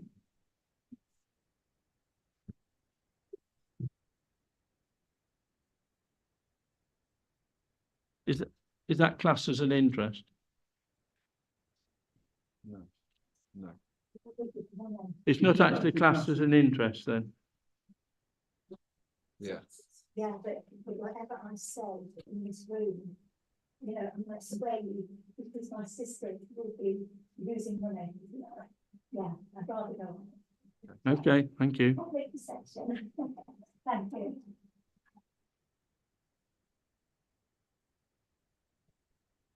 Thank you. I will now invite the portfolio holder for corporate finance, property and resources, Councillor Cox, to present to the Cabinet recommendations to Council and General Fund Revenue Budget 24-25, Medium Term Financial Strategy 25-26, 27-28. Thank you. Thank you again, Mr. Mayor. Unlike many councils, Melton Mowbray is not in the position where we have to declare bankruptcy, but the long-term financial position is challenging. There is clearly a determination from central government that local authorities will use up their reserves. For an authority such as ourselves, with already low levels of reserves, this presents a significant financial risk. Again, the financial settlement falls short of what councils need to deliver the services our community desirous to deliver. The additional 34,000 announced serves only to reduce the deficit proposed from 81,000 to 46,000. It does likewise, though, reduce the draw on reserves, so allows the corporate priorities reserve to remain at just over £1 million. The council's finances remain the largest strategic risk on our risk register. I am grateful to the work of the officers to ensure this year's forecast is as balanced as possible and aligns with our corporate strategy. Whilst it is tempting to spend on short-term projects that sound attractive, if the forecast outcome can be achieved at the year end, This will leave us in a better position in terms of our reserves to address the ongoing challenges we face in balancing the budget in future years. The budget proposals have taken into account the views expressed by the Scrutiny Committee. The growth in the proposed budget enables investment in areas where we know there are challenges. Investment in such areas as planning, town centre development and environmental health. Utilising any reserve to balance the budget is not ideal, and with the future forecasts highlights the importance of a robust and deliverable financial sustainability programme. It is vital to the Council's future financial health that this is realistic and an achievable plan. In this context, it is important we maintain our momentum of the asset development programme, as it will be key to maximising the assets that we hold and achieving value for money for our community, with the potential for generating much needed revenue and capital resources for future years. However, it needs to be recognised that this is not a short-term programme of work, and in the meantime, we will need to continue to look elsewhere for savings to address the immediate gap in our finances.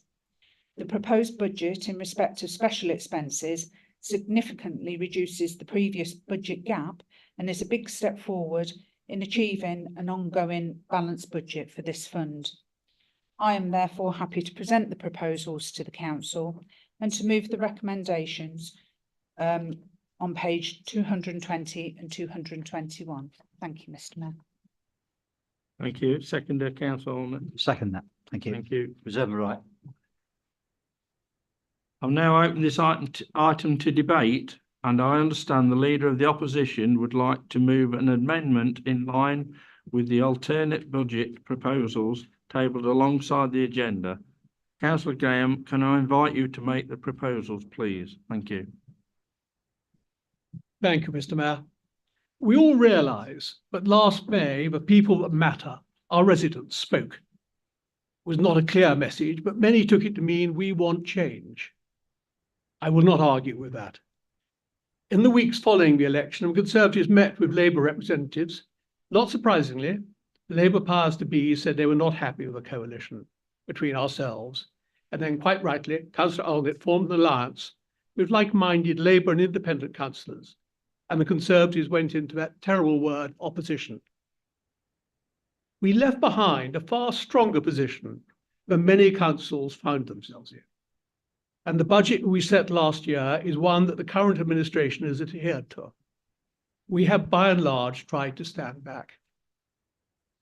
I'm sure that the leader of a council and the members of his group will agree with me that being a member of a political party does not mean that you're a slave to everything that goes on in Westminster, where one's allegiances are tested by events that are out of our control.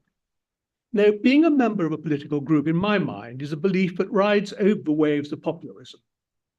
I am a Conservative because I see it as a ladder that helps everyone climb up to achieve what they want to. But most importantly, there is a safety net for those who fall off or are unable to get on in the first place. That is a hard task to balance. That means that when people go through difficult times, as most of us have one time or another, we are there for them and do our best to help them and those beliefs and values, and not just for times when things are going well, but also like the present when times are harder. It is those principles that as a group we are putting forward tonight. I have set and helped to set many budgets in this council, most of them working with Dawn and calling in heads of departments to see where savings can be made. Nothing ever changes. Making choices is always hard, and I'm sure the same efforts went into this one. And I congratulate Councillor Allnutt and Councillor Cox on producing the budget we have tonight. We do not disagree with the headline rise in council tax, though none of us welcome it. We realise needs must. What we're trying to do with our amendment is to keep and strengthen Labour's proposals in a way that also includes those proposals that we put in our manifesto and in which we believe.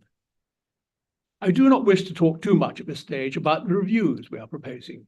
I feel they are self-explanatory, make good business sense, and will focus the mind on what is really needed and save us money. Of course, if there are questions on them, there are members of my group, myself, better qualified than I on detail of them. We all know that 99.9% of the youth in our borough are fantastic. And as I know you, Mr. Mayor, would have seen so many examples over your year where you find yourself glowing with pride that we as a community have such an amazing asset. If that is the case, then why should we propose to invest a one-off £50,000 in that small minority who are intent on making life difficult for others? I can think of two immediate reasons. Firstly, they are our tomorrow. And if we straighten their road now, selfishly, we will have a better community in the future, as well as turning our lives around, their lives around. Secondly, we used to have a European Social Fund to help us finance so much of what we did, and we did a lot. Brexit finished that. For the sake of our community, let's get back to where we were in the days of Connections, Melton Learning Hub, Sure Start, extended school services, diversionary sports activities, and many other initiatives. They may be out of date now, but we want the modern alternatives.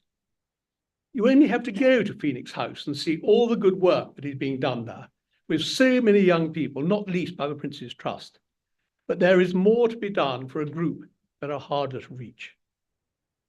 We must be able to walk the streets of our town and villages and not be afraid. Quite rightly, the police do not wish to give these young people a record, but life of majority must not be made intolerable by a very small minority.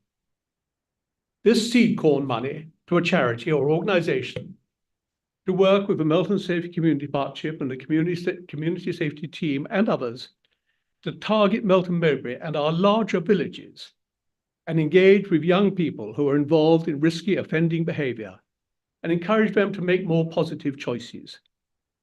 There is a lot of help out there, not least the PCC. We need a body to harness all these organisations, work to measurable outcomes and secure funding for their own future. And I'd like to say crack this problem. I do not believe that we ever can completely eliminate it, because lifestyles, etc., are changing. Family life is changing. And the age group of many of these antisocial youngsters is staying the same. This means new ones move in where the older ones hopefully become more mature and settle down. This issue is not our sole responsibility, but that is not a great argument. It is our community, and we must do all we can to alleviate the issues where we are able. We intend that this organisation will become self-funding and be flexible enough to be able to move with the young and the way their lifestyles will change over the coming years. That would be one hell of an achievement for our borough, and I feel certainly worth aiming for. I am a rural councillor, and it is a great privilege. We do not have the same problems as town councillors, and probably have an easier life. We live in our communities and work closely with our parish councils. I believe that all parish councillors suffer from the same complaints from their clerks. They do not know how or where to go with issues or get answers, or who to chase when it comes to the borough council and other authorities. We would like to make the community coordinator role permanent. Let them establish a relationship with all clerks and offer them help and advice. This £13,000 will save both organisations time and money and go a long way to improving relationships. There has hardly been a rural ward that has not been affected by flooding over the last few months. And all predictions are it will get worse. I believe that every rural ward councillor has welcomed the efforts of Sarah Legg and the county council officers who have joined them in visiting so many sites and offering help and advice to those who need it. It is obvious to all that though, of course, large projects require professional advice, there is so much more that can be done locally with local knowledge, not just by the provision of sandbags and the help for flood wardens. I was talking to one of my parish councils earlier this week and saying how we were proposing to match funds, a scheme with parish councils, with regards to flooding. And they said how half a day of a digger would do so much to alleviate an issue that they had. This is what the £50,000 non-recurring scheme is designed to do. Any request for assistance with this fund will have to be match funded by the parish council. And as the leader said in his opening remarks, this amount is not going to scratch the service, but my gosh, it's going to make a help.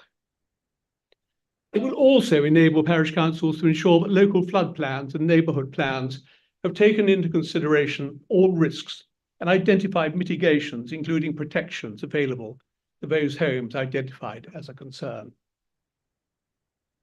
Mr. Mayor, this is not an antagonistic budget amendment trying to highlight one group at the expense of another. As I said at the start, I feel that Councillor Cox and the leader produced a budget that raises the sums needed. Neither of us are happy with that, but we realise the necessity. We're all against increasing our staffing levels, as they are the main cost on our budget. But I do believe that this increase of half a post will pay for itself by easing the relationship between our council and our parish councils, removing many frustrations that are occurring and thereby saving every party time and money. Our other proposals are purely to do what we can within existing resources to help more of our community by using our corporate priorities reserve for one-off, non-recurring items that will produce investment into our borough and produce savings in the future. I know that all rural councillors will support this amendment. We do little for our rural areas, and this will show their residents that they care about the flooding in their wards and the relationships of their parish councils and this council. All councillors, especially those in the town and larger villages, such as Bottisford and Asfordby, will recognise the efforts we are proposing to take on an issue of antisocial behaviour by a very small amount of young people. When this amendment is accepted, my group will not oppose the proposed budget, which at the moment we feel does not adequately deal with the issues I have highlighted. I have pleasure in moving this amendment. Thank you. Thank you. Can I have a seconder, please? Councillor Child. Thank you, Mr. Mayor. I'm very happy to second the amendment. The proposal as set out by Councillor Graham to firstly commission a service to engage young people at risk of offending, currently committing low-level offences or at risk of engaging in risky behaviour. It is in the gift of the council to address such matters. As stated by others, this council has a positive record in starting off and developing initiatives that positively engage young people. Many here have been talking and raising the issue of antisocial behaviour, low-level crime and drug use by a small minority of young people in our communities. Now is the time to stand up and work with our young people rather than sitting on the sidelines.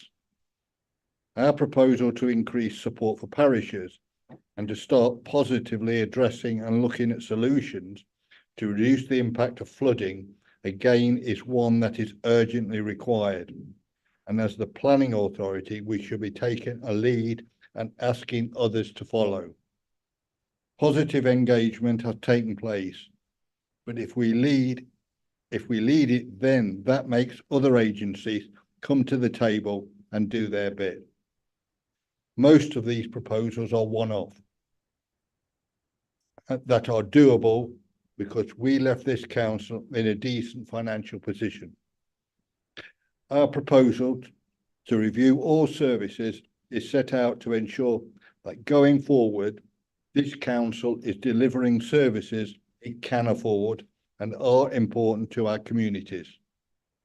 We have a key role to play, and I hope you can support this fully costed and funded proposal tonight. I reserve the right, Mr. Mayor. Thank you. Councillor Cox, as a proposer of the original motion, can you confirm whether you wish to accept any of the alternative budget proposals? Thank you, Mr. Mayor. As there are a number, wish to just respond to each of them in turn. That's okay. I appreciate the comments in relation to the spectrum of ideologies. Our own administration shows a spectrum of ideologies, and it's those ideologies that had to come together to formulate this budget in such challenging financial circumstances.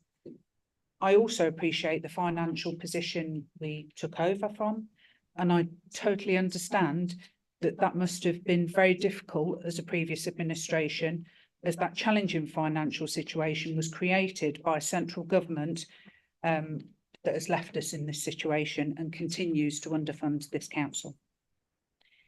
We're not against, I just want to pick up on one of the comments, we are not against increasing staffing levels. It's what we can afford. We value the staff that work for us here at the council, and these are the individuals that deliver the services that we truly value in our community. As an administration, there were many posts that we will wish to support, but the ongoing costs and the future financial deficit, projected deficit, we had to consider what we could truly afford. So I will respond to points 1, 2 and 7 together because they're very similar. We do not accept the proposed amendment. There are suitable processes in place for these issues to be reviewed through scrutiny in the working groups. Indeed, item 1 was raised at scrutiny in October 2022, and it is appropriate for the progress in this field to be reviewed. Point 2 was raised at the last scrutiny meeting, and communication is key to the success of the corporate strategy and ensuring it meets the needs and the desires of our community. And therefore, we think it's appropriate that scrutiny return to that for a review. We once again invite all members to attend the working groups to have input into all of the issues raised. In relation to point 3, we do not accept the amendment. We acknowledge that there has been nationally a 77% cut in youth funding since 2010. Across our community, we are seeing the effect of these withdrawals of these essential services that are the responsibility primarily of County Council. The proposed 50,000 will put increased pressure on the reserve account, which is already highlighted as being at a high risk level. Locally, there has been significant grant funding given through the Office of the OPCC to interventions that he has designed, and that the UK SPF has previously funded youth initiatives, and we feel the success of these needs to be evaluated before further commitments. Within the corporate strategy, we've highlighted the development of a youth strategy, which will capture the learning from the funding already in place. This will help future grant funding bids by NBC and the local youth charities or organised groups. The key to that strategy is it should be designed by the young people in our community rather than the adults who feel they know best. With my experience in youth work, the one issue I would wish to raise is that the success of youth work is sustainability, building relationships, that continued relationship, and that is where we see youth success. Short-term interventions only cause disappointment when they're withdrawn. In relation to point 4, we do not accept the amendment. The role is currently in its infancy, and any increase presents a recurring cost to future years' budgets. With the projected deficits we are facing in future years, we cannot support this growth. In relation to point 5, we do not accept the amendment. This is another call upon the reserves, which, as highlighted previously, are at a high risk level. It is financially irresponsible to support this proposal at this time. Apologies. In relation to point 6, we do not support the amendment. The idea of a master plan is a valid one, so we might want to do this. However, we need to highlight the spend already allocated is time-limited grant funding. Therefore, we do not want to slow the work that's already in motion and risk losing this funding. In relation to point 8, we do not accept the amendment as this work is already being done within the financial sustainability plan. NBC is always willing to work with partners, and there is no ideological opposition to that from this administration. We will always seek out partners where we can reduce costs and ensure best value for money for our community. And there is a programme of work that is designed within the financial sustainability plan to address this. Thank you, Mr. Mayor. Thank you. Councillor Cox has confirmed that none of the proposals are to be accepted into the substantive motion, and therefore they will all now be subject to debate. So just to be clear, we are only discussing the proposed amendments at this stage. Once the debate has finished, we will proceed to vote on the amended proposals. I will now invite members to raise their hand if they wish to speak. Thank you.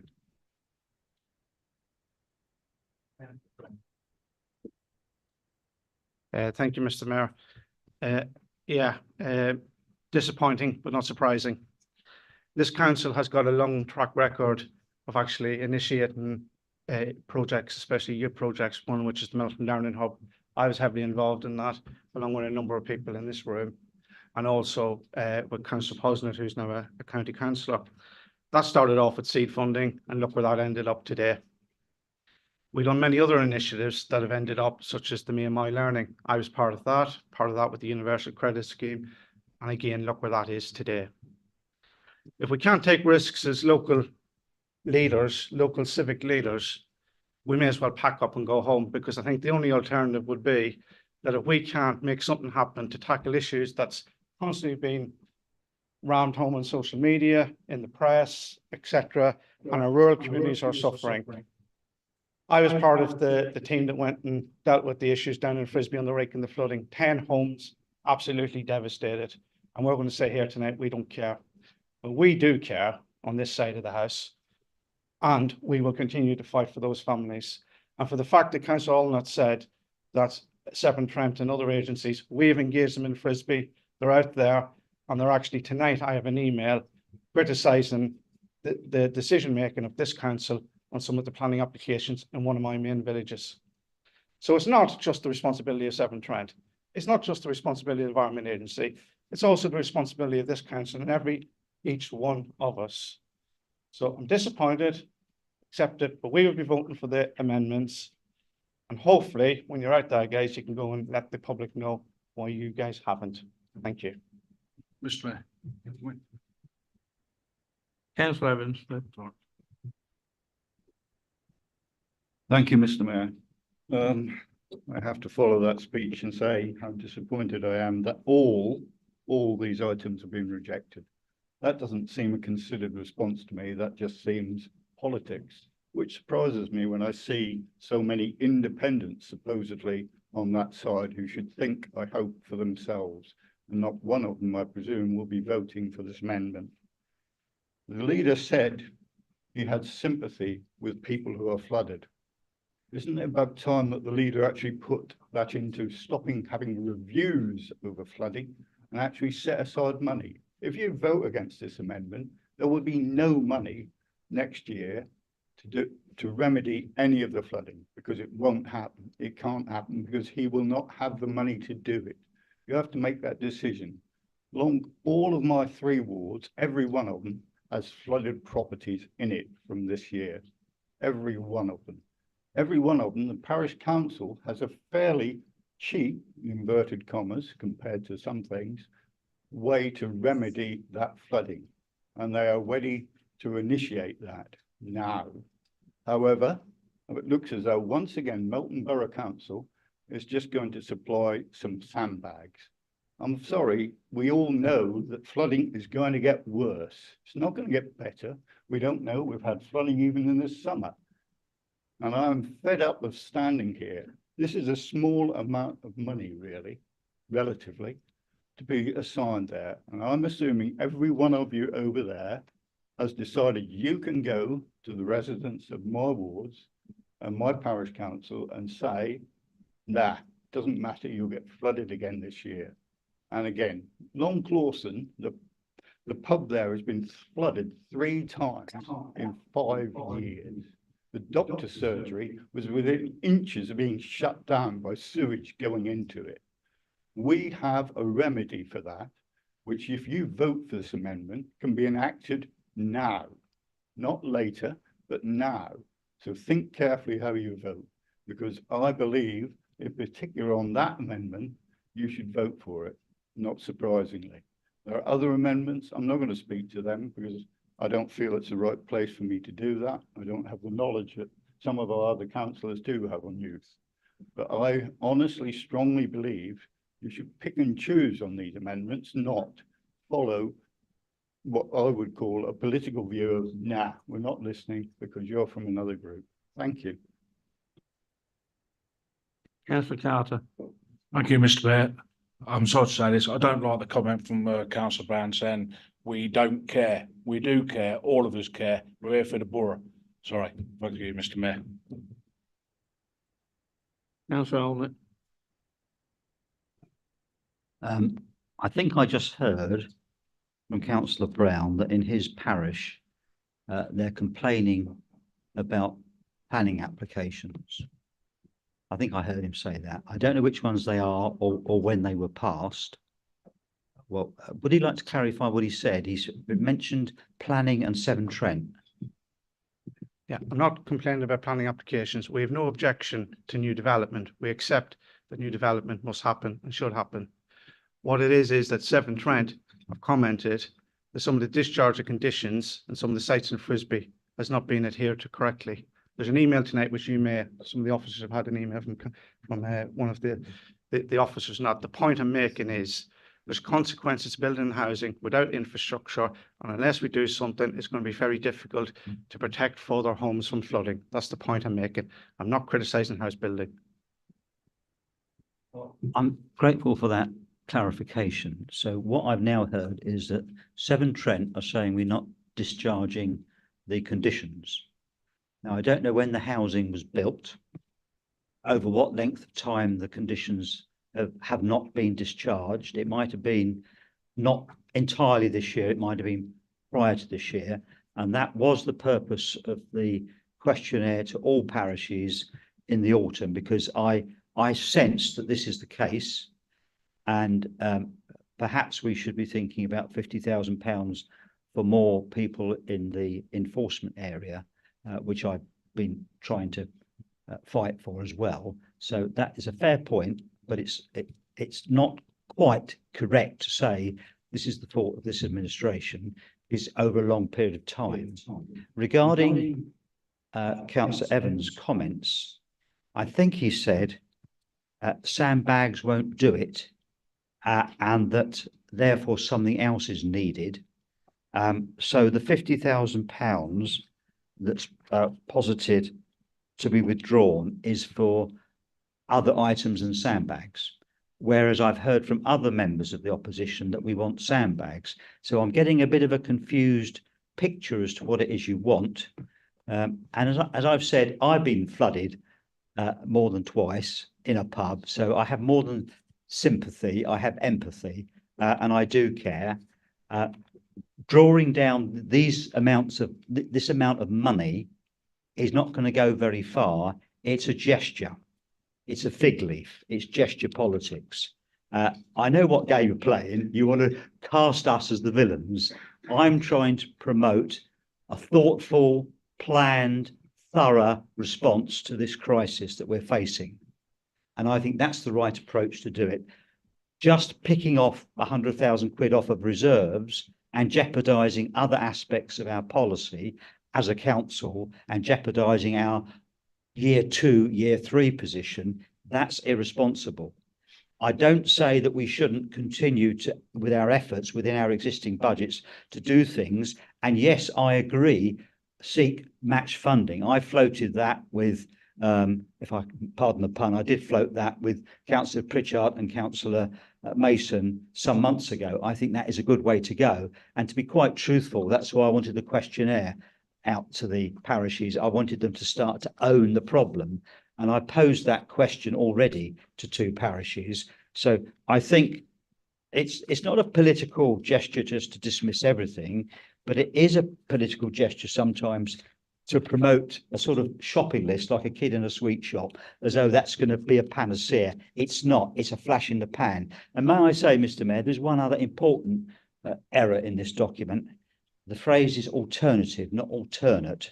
Alternate is flip-flopping, which is what I think they're doing. There's an interesting dictionary example of alternate as a verb.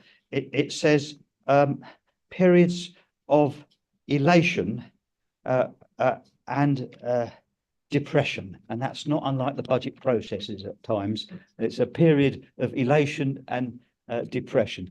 If we're going to make an amendment, please get the English right. It's alternative, not alternate. Thank you very much. Thank you. Councillor Child. Yes, Mr. Mayor, I think the correction should be addressed to the Chief Executive, who sent the template round to us, not the members of the staff. The Mayor, criticising officers is not the way to do it in a council chamber. You criticise members. It's your document, it's your responsibility. Thank you, Mr. Mayor. I fully understand why the argument, Councillor Allnett did say, the leader said, sandbags is the only option. It's not. I gave example in Wymondham, where if they can have a digger for half a day, they will alleviate a lot of flooding in a lot of houses. Councillor Brown has another example, where they want to be able to produce plans and flood plans. Now, it's not 100,000, it's 50,000 we're asking for, and we're going to ask the parish councils to match that funding. As in the opening remarks, the leader did say, it's going to scratch the surface. We all know it's going to scratch the surface, but it's a start, and I think it'll make a hell of a difference to a lot of small parishes who are struggling and have been struggling, and from what we are told, will struggle a great deal more in the future. Thank you. Any other members wish? Councillor Higgins. Yeah, thank you, Mr. Mayor. We've heard some really passionate speeches, and I would not like to take away from any member who spoke, and because they've seen it, they've felt it, they've witnessed it. I too live in a rural area. I was 1.5 inches from flooding, my house being flooded. I've never known that before. My neighbour has 2 girls, Mimi and Grace. When they were going by on the flood walk, absolutely in tears because they were worried what was happening. I won't go into all the other details about there. On my lane, I have disabled people and they get cut off when it floods. It floods all the time on my lane. I don't think £50,000 would save my lane. I will say that. That all said, the merit of what the idea is isn't always a bad one. I just think, as I said to the council, and I did write to the chief executive when you probably did not like my email, but I said to the chief executive, my ward won't thank you at the moment because it felt abandoned. And I think what members are saying, and as I say, I don't like this us and them nonsense because we're all people and we represent people. And we represent people who've been in tears, who've had their property damaged. And recently, some people have been cut off why they couldn't get to hospital. So we all know that. The difficulty is, to look at the fiscal part of this council, and the reserves are about 900,000. To spend 100,000 is more than 10%. And then we have other things that we might have in emergencies. I want a strategic approach, and I will back something that's strategic. That's, as Alicia Kearns said at Prime Minister's Questions yesterday, can the government look into funding our councils for this? So the Lead Flood Authority, the Environment Agency, Severn Trent. To be fair to the Planning Authority, as much as criticism as they get, and as ward councillor, I will give them criticism when I'm on the committee. I'll be a committee member. But to be fair, I will pay tribute to Sarah Legg, who met my residents at Somerby. And to be fair, £50,000, if this council funded it, will not touch one part of it. The reason being is most of the issues are on private land, when the private landowner will not allow the drains that are blocked to be cleared, apparently. So now we're in a debate between developer, 3 landlords, the landowners, all the other stuff. We're trying to get people around the table to solve it. So they'll still get flooded until people do the right thing. And that doesn't need necessarily money from this council. That needs something to happen, some change to happen. That all said, it is very emotional. So I don't want to pass any criticism to any members who spoke very, very emotionally, and I get it. I get it because I've seen it. I've walked around my residence. I've seen the flood damage that where you wouldn't actually think they would have been flooded. But the reason being is because the top part of the hill, all the rainwater came off the farmland, rushed straight in their house and has damaged their house. They have nothing left in their house. Only a few weeks ago, they hosted their daughter's wedding. The best thing was when I went round there, saw the total devastation. The first thing, I won't say the names of the residents, they won't mind, but they just said, would you like cake and coffee? We're just having breakfast. And I've suffered water damage before. I know that devastation, where the plaster comes off the wall, everything else. And what I did take from that, and I'd been around all day to see devastation, was it was the best cake and coffee I did have.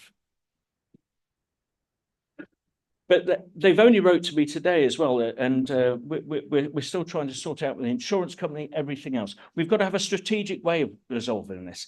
And I don't think throwing money at this from the council budget is going to solve this right now.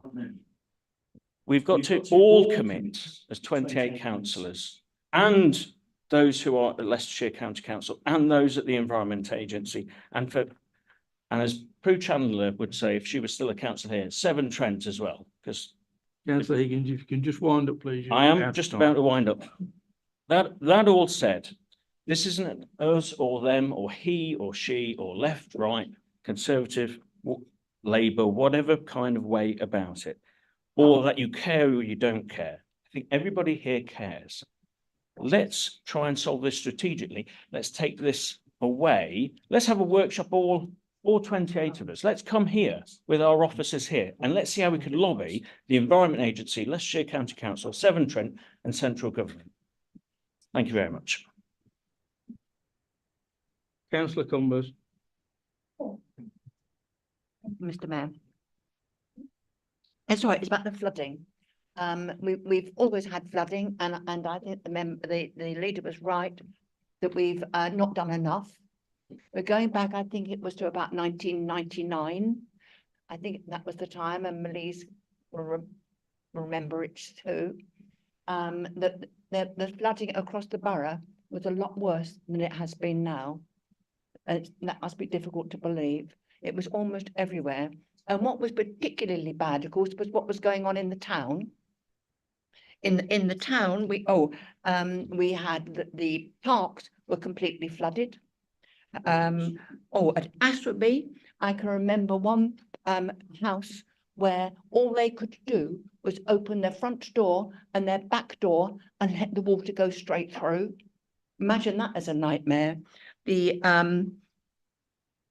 swimming baths was flooded, so it had water it didn't need.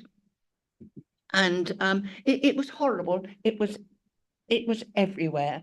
And but as has already been said, of course, there are different reasons for the flooding, you know, and the Environment Agency and Severn Trent, that they've all got their responsibilities. And back, as I say, in 1999, that I think was about the time when we had Matthew O'Callaghan as leader, when Melise had, I think, had 2 years off when we had a Labour council. And what Matthew did was nag the Environment Agency, and we ended up with a Brentingby Dam. And if we hadn't had that, God knows what we'd have had in the town this time. You know, I think the chief exec said that even Brentingby Dam was near the top, wasn't it, very recently? You know, so we've got And our job, I suppose, is doing some nagging. You know, we're not responsible for everything, but we can nag, you know, and remind people and agencies of what their responsibilities are. Thank you. Thank you. Any other councillors? Councillor Cliff. Thank you, Mr. Mayor. I'm not talking about flooding. I want to come back to the proposals about young people, and I'm not going to call into question anybody's capacity to care about this. I listened with interest to Councillor Graham's points that he was making. Totally agree with every single one of them. I speak as an ex-youth worker myself. I used to work for a different local authority in Children's and Young People Services. I wrote a youth participation strategy for a different local authority. I'm deeply passionate about young people. I'm also a parent now myself. 3 of my children are currently teenagers. So I also am deeply passionate about young people, and I think a number of us around this room are. I do slightly cringe about the phrase hard to reach. I and certainly my colleagues, when I was in youth work, we used to prefer the term hard to hear. Because actually the responsibility is on those delivering services to hear what the needs of the young people are, and not to characterise them in negative ways with negative labels, because that often doesn't help. If I thought £50,000 was going to in any way solve any of these issues, I would be biting your hand off and I'd be supporting it.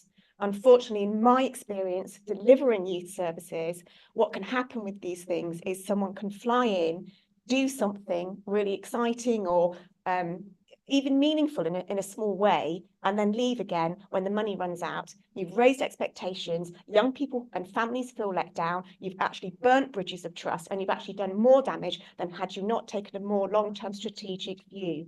And that is my concern. I do not doubt the motivation behind this particular motion, and I'm thankful for it, and I'm thankful that you've brought attention to it, and I'm really grateful that we're speaking so passionately about young people of the borough. I think that's fantastic. I'm really encouraged to hear comments like youth strategy. Yes, bring it on. I hope that's across the board. I hope lots of councillors from all sides of this table take part in that and bring together the expertise. Councillor Brown, I know, has expertise. I know Councillor Atherton has expertise in this. You know, let's listen to those that are doing the frontline work. But can we please be strategic about this? Because if we're not careful, we're just going to jeopardise our reserves, jeopardise the structure of our budget for no apparent gain. And I think I would just exercise caution. I'm not criticising anybody's passion about this, but can we just take a step back and think these things through if we're really passionate and really want to solve the problems, because they won't be solved by throwing £50,000 into the wind on this. We need to take a better view and take a step back. And just finally, just in defence of my independent colleagues, I think it's slightly unfair to characterise them and assume they're just going to fall into line with the Labour group. Trust me, my independent colleagues are all wonderful in their own right, all individually minded, and they will get behind motions that they believe in. They are not being told what to do, and they are not walking into these things mindlessly, and I think that's an unfair characteristic on them. But there I will leave my comments. Thank you. That's it. Councillor Freer. Thank you, Mr. Mayor. As you'll probably know, after a long time of serving on the council with me, I always get up to speak when we need to draw things to a close.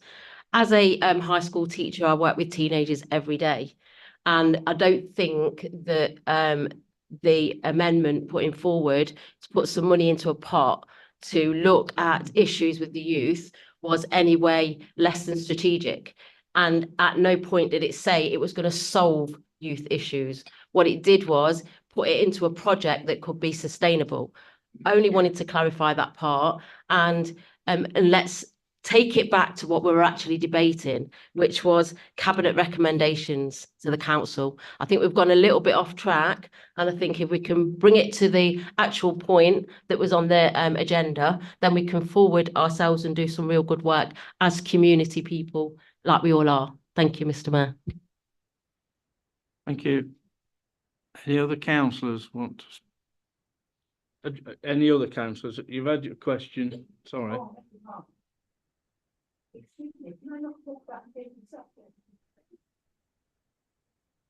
You've had chance to, sorry. Any other councillors? No. Councillor Graham, do you want to summarise, To please? sum up, and we've had some very interesting comments, and the passion of what we've raised is wonderful. And I'm very grateful to all councillors for it. I think as Councillor Higgins said, no one said that the flooding issue was going to be easy. And a bit of land, and I was very much involved.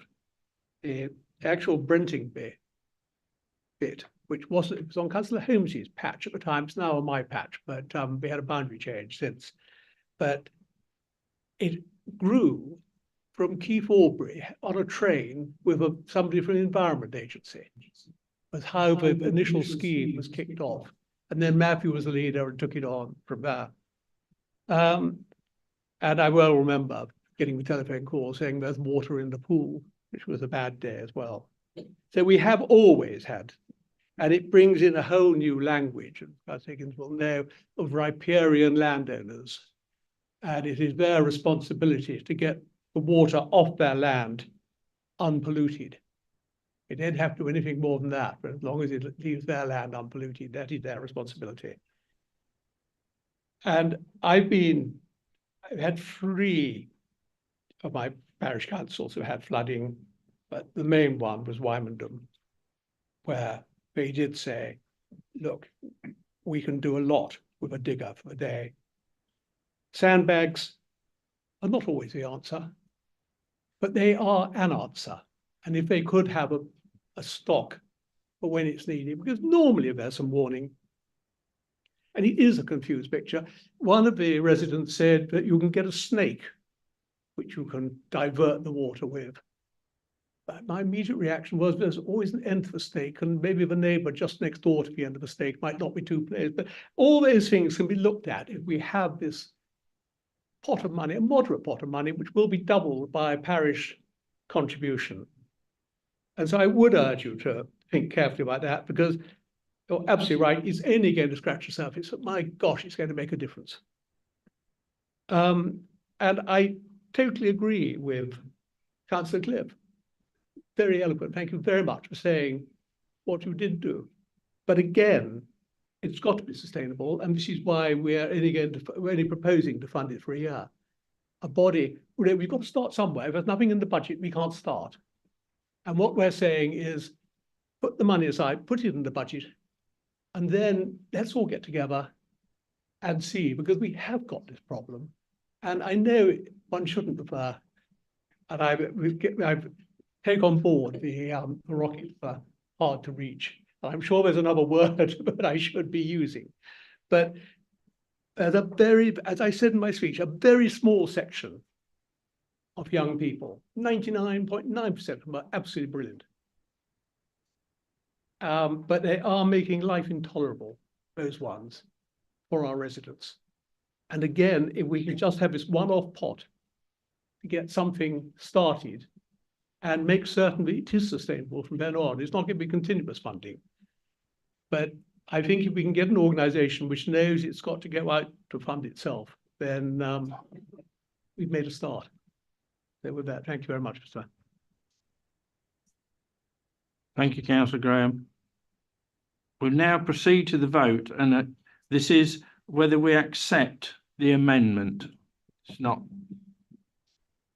So we'll now use the electronic voting system, please. Thank you.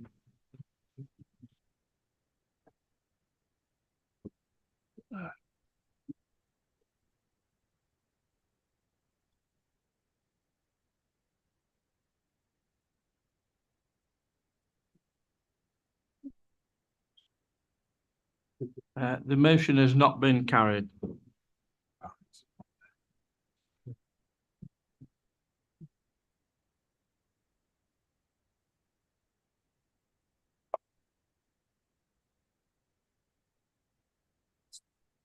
No, it's not finished off. It's just the amendment.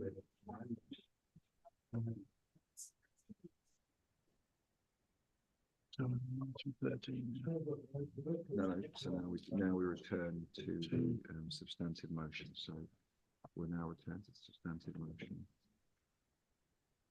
Oh, That one, yeah. yeah. We'll now return to the substantive motion, which has already been moved and seconded. We'll open this item to debate and invite members to raise a hand if they wish to speak. Councillor Higgins. You'll be really pleased. This will be really quick, Mr. Mayor. As my parish councils did say, because I did ask them on the proposals of the previous amendment, and they had said they had already set their precepts, so they felt it wouldn't necessarily work. But if I could say to the leader, the proposer and the seconder, could we have a working group of all 28 councillors, as I said in the previous speech, where we can get those agencies in here and thrash it out a little bit. It's probably not one for the budget, but if you would accept that in your kind of speech, I don't know. I think regarding flooding, and also again, I think as Councillor Cliff said and Councillor Freer-Jones said about the youth as well, we need something strategic, because we'll have the next generation and the next generation of people who just cause trouble. If we could have something like that. And what I would say to all councillors, let's all get in here and have that chat offline, and I'm sure we can solve that. Thank you very much. Any other members wish to comment, please? Councillor Evans. Thank you. Thank you, Councillor Higgins. I understand what you're saying, but I can assure you residents are fed up with politicians just talking. And that's what we're going to be doing if we have another meeting and another meeting and another meeting on flooding. They know, you seem to think the parish councils don't know what they need. They know what they need. If we'd have had that money, they would have told you exactly what they wanted and needed, and they've got expert advice on how to do it. But you've reneged on that. That's fine, that's your decision.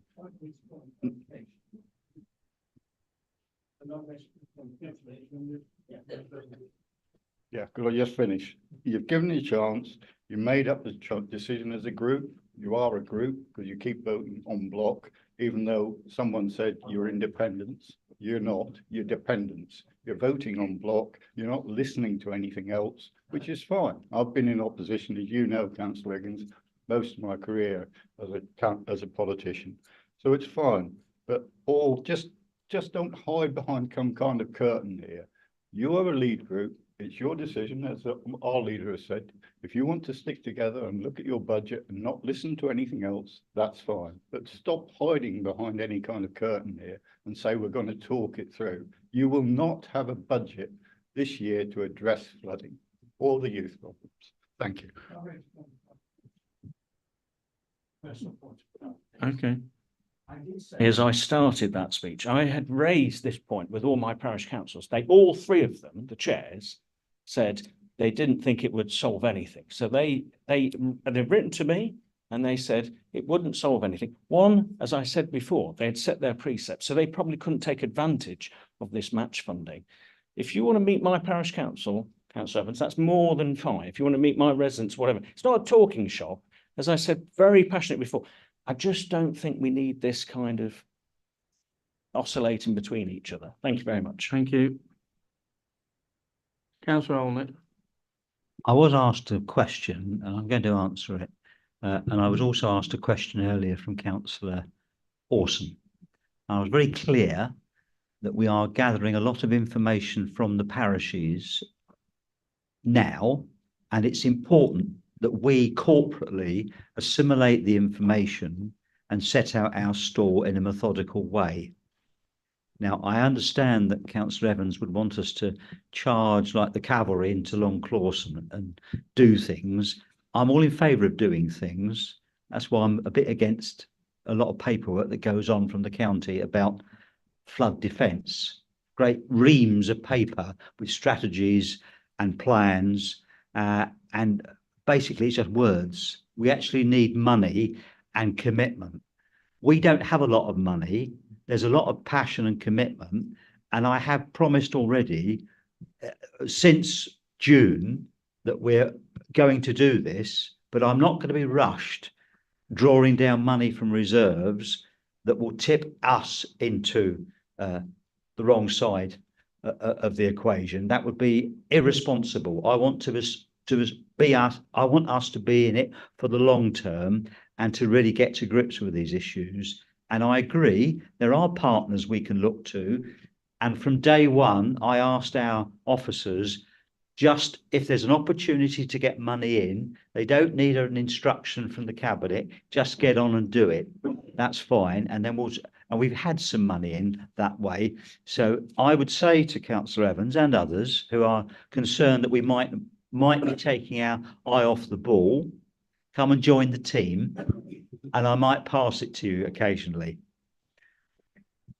As an old Liberal Democrat, I can say that to another old Liberal Democrat, can't I? I've never seen a rat join a sinking ship before. Councillor Pritchett. I thought we'd finished the alternative budget and we were on the substantive budget. Need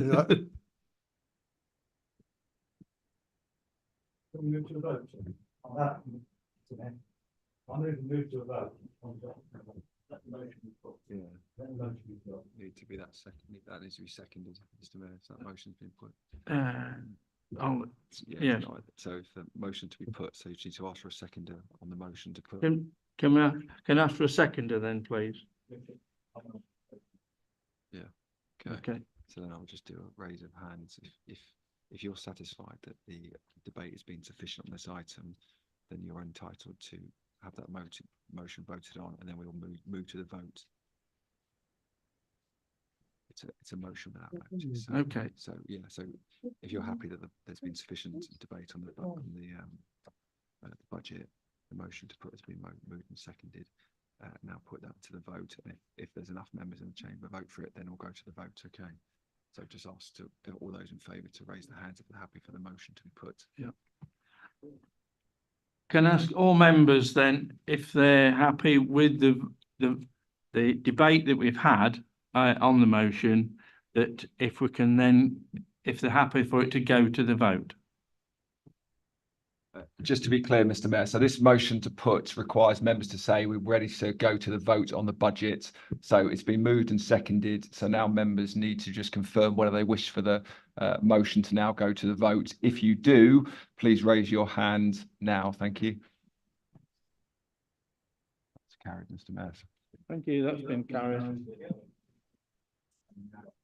We'll now proceed with the actual vote of the details which have been recorded using electronic voting system for you as normal. Thank you.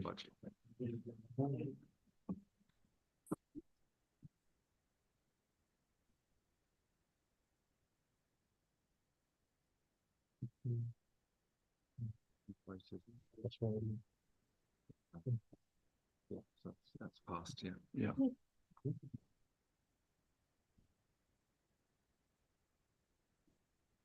Confirm that that's been passed. Thank you. Yeah. Councillor Gordon. Can we just bring Councillor? Oh, okay. Yes, you're right. Yes. Mr. Mayor, I believe in a meeting now for the times in 30. That would not do much to one with home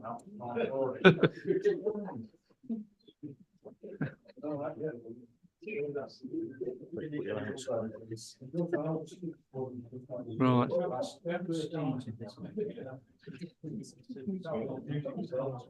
Okay.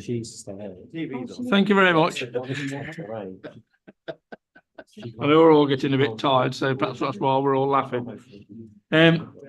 Item 13, Cabinet recommendations to Council, revenue budget proposals 24-25 for housing revenue account. I now invite portfolio holder for Housing and Landlord Services, Councillor Cox, to present the Cabinet recommendations to Council on the revenue budget proposals 24-25 for the Housing Revenue Account HRA. Yeah, it's yeah. Thank you, Mr Mayor. I'm the portfolio holder for finance, not for the housing. That's the leader, but I'm happy to support the proposals set out in this report and to propose them this evening.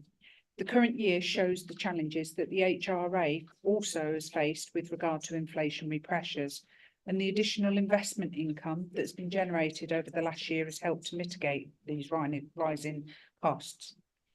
Government policy provides clear guidance on the level of rent increase, and the proposals are in line with this policy. I recognise this adds pressure to household budgets, but it is a necessary increase to enable us to continue to invest in our homes and landlord services. And the increase is mitigated by the availability of housing benefit or universal credit for those that are eligible. We encourage any tenant struggling to pay their rent at any time to contact us, as we can provide advice and support on a case-by-case basis. And I'd just like to highlight that often comes from me and my learning, which Councillor Brown was so, positive about, and is still sustained positive service we have in our council. Investment in council homes continues to be strengthened by the Housing Asset Management Plan and long-term business plan, and the budget proposals are in line with those commitments. Resources within the HRA must be managed carefully to ensure continued sustainability of this budget and to ensure we respond to the change in regulatory context for the housing sector. I therefore am happy to move the recommendations that are within section 2 on page 272 of the report. Thank you. Thank you. Can I have a second to councillor? Second those and reserve the right, please. Thank you. I'll now open this item to debate, and I understand that we have a proposed amendment in line with the alternate budget proposal tabled alongside the agenda. Councillor Graham, can I now invite you to make your proposals, please? Thank you, Mr Mayor. I do so as the opposition leader. A housing revenue account is the largest budget Melton Borough must manage, and it supports some of our most vulnerable and financially excluded residents in our borough. We are asking members to agree with us an amendment which will provide further support via rents, which tenants pay into the housing revenue account. The reason for this is that we recognise that the last number of years with high rent increases puts more strain on those on the lowest incomes. Our tenants will also be impacted by increased council tax increases and cost of living pressures.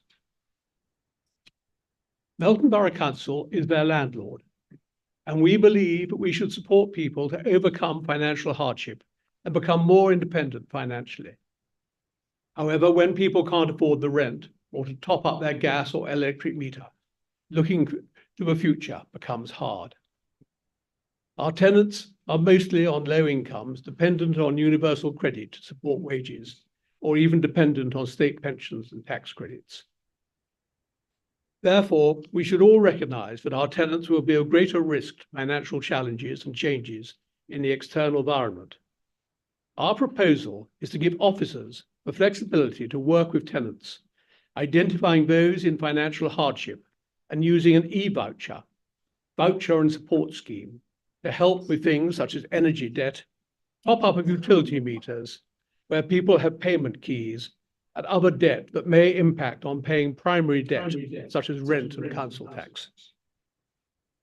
We see this as a moral, emphatic, and financially responsible policy to implement as a social landlord. This is the process many other well-performing local authority and housing association landlords use to help those most at risk and to assist with getting people who are in rent arrears to engage and start addressing our housing debts. Tenants will see an increase in their rent of 7.7%, along with some seeing service charges increases and those paying utilities via the council seeing even larger increases due to the large increase in commercial energy costs. The council currently has rent arrears of 7.7% compared to a national median average of 2.8%, as reported by Housemarque. We have been asking for a proactive action since 2019, which we are now seeing movement with. We recognize it is not easy to turn around and believe our amended and additional policy puts more tools in the toolbox to assist people will make a positive impact on our tenants and arrears. We also believe that this approach, if supported by members, will strengthen the council's ability to meet the requirements as set out in the Regulator for Social Housing, Tenancy Standards, brackets, Consumer Standards, brackets, which the council will need to comply with. This being tenancy sustainment and evictions, where tenants must be provided robust support, advice, and help before proceeding to eviction. The proposal is affordable and keeps within the financial regulations of the HRA, and I ask members to support me in approving this amendment and doing the right thing and supporting the most vulnerable in our housing stock. Thank you, Mr. Second to Councillor Brown. Yes, Mr. Mayor, happy to second, and I'll just reserve my right to speak.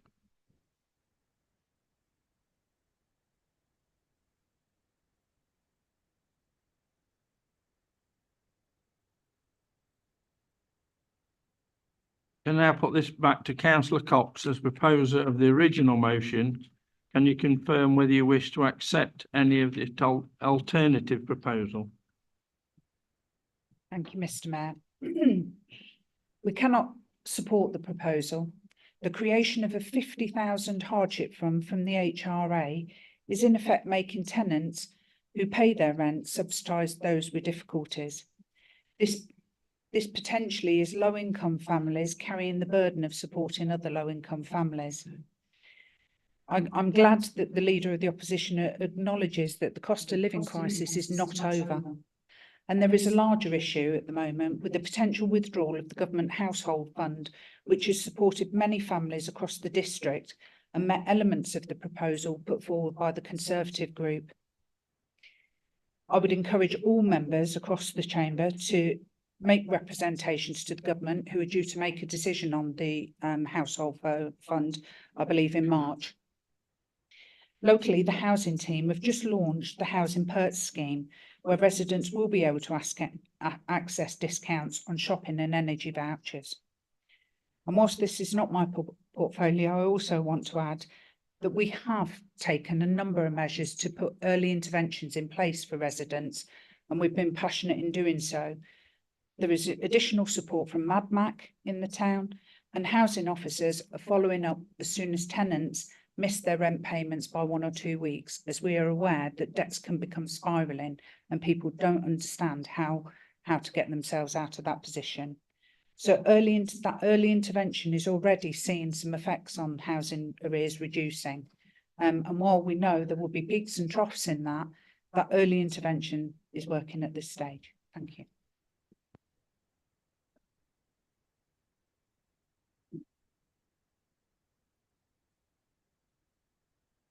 Councillor Cox has confirmed that the proposed amendment will not be accepted into the substantive motion, and therefore it will now be subject to debate. So just to be clear, we're only discussing the proposed amendment at this stage. Once the debate is finished, we'll proceed to a vote on the amendment. Can I now invite members if they wish to speak?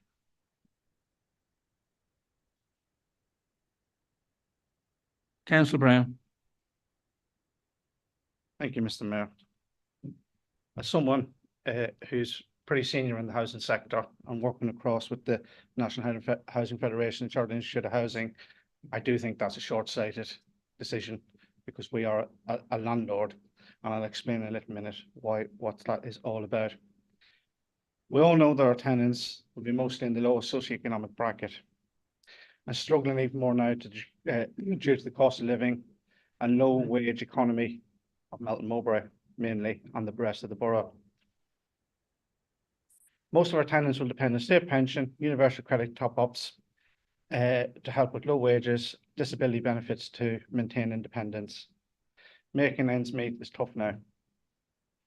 And many other landlords across the country are using these funds to help, because that's the role of the housing revenue account. We're raising rents by 7.7%. we give a little bit back. And I think it's a little bit disingenuous to say that those paying help others. People get into difficulty. Social housing was set up by the state for a reason, and that was to help people. I would ask members to work with us and adopt a scheme that we were proposing, which will help tenants who are in debt. And for example, with the utility companies, those who are on card meters will pay a substantial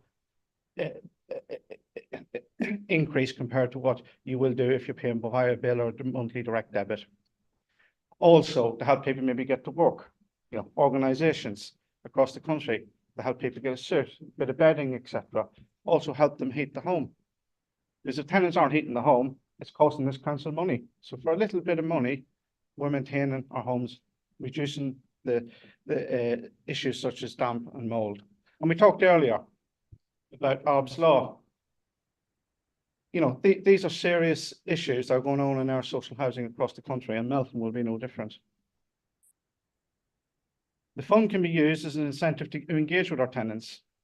And many organisations do that across the country. They use it as a carrot. They get in there, get the individual into the room and basically start discussing what the real issues and why the rent isn't being paid. And to have rent at 7.7% is quite distressing compared to the national average. Some may say that it's not Melton Borough Council's responsibility, or we should not help our tenants. But the regulator for social housing says otherwise, and those who pay attention to what the regulator has published recently and what Michael Gove has been saying this week, it certainly is our responsibility, and is our responsibility to look after our tenants. The new consumer standards, which the council is obliged to sign up to and follow, this will help those in a small way. For example, safety and quality standard, maintaining homes, keep them warm, stop damp and mold, probably stop thousands of pounds. So not doing it is a false economy. Transparency, influence and accountability. Letting councils question what we're doing as a landlord, how we're helping them, how we're enabling tenants to access services. That's in that standard. The tenancy standard, sustaining tenancies that we talked about. How to stop people from losing their tenancy. One tenancy failure will cost this council thousands of pounds. So for £200 or £300 that might make a difference, you're saving maybe £3,000 or £4,000 each time. Again, read the National Housing Federation, Chartered Institute of Housing, Housemark, it's all there. And that's why housing associations that perform well are using these funds. That's why councils that have low rental rate are using these funds. Those who don't use such funds, that's why the rental rates are high. And that's across the piece. So I'll finish by saying that this fund can be a safety net, becomes another tool for Melton Borough Council officers to use to help engage and support our tenants. We are a landlord and we have responsibilities by being a social landlord. We're not a business, we're a social landlord. I ask that members support a budget amendment, and let's all do the right thing. I know we had a bit of debate at the last amendment. Let's do the right thing, and let's help those who are most affected and most deprived in our communities, and that's in our council housing. Thank you. Any other members? Councillor Holnett. Well, Mr. Mayor, once again, we're asked to succumb to the oldest trick in the political book in councils. We're being asked to draw down from capital to fund a revenue item.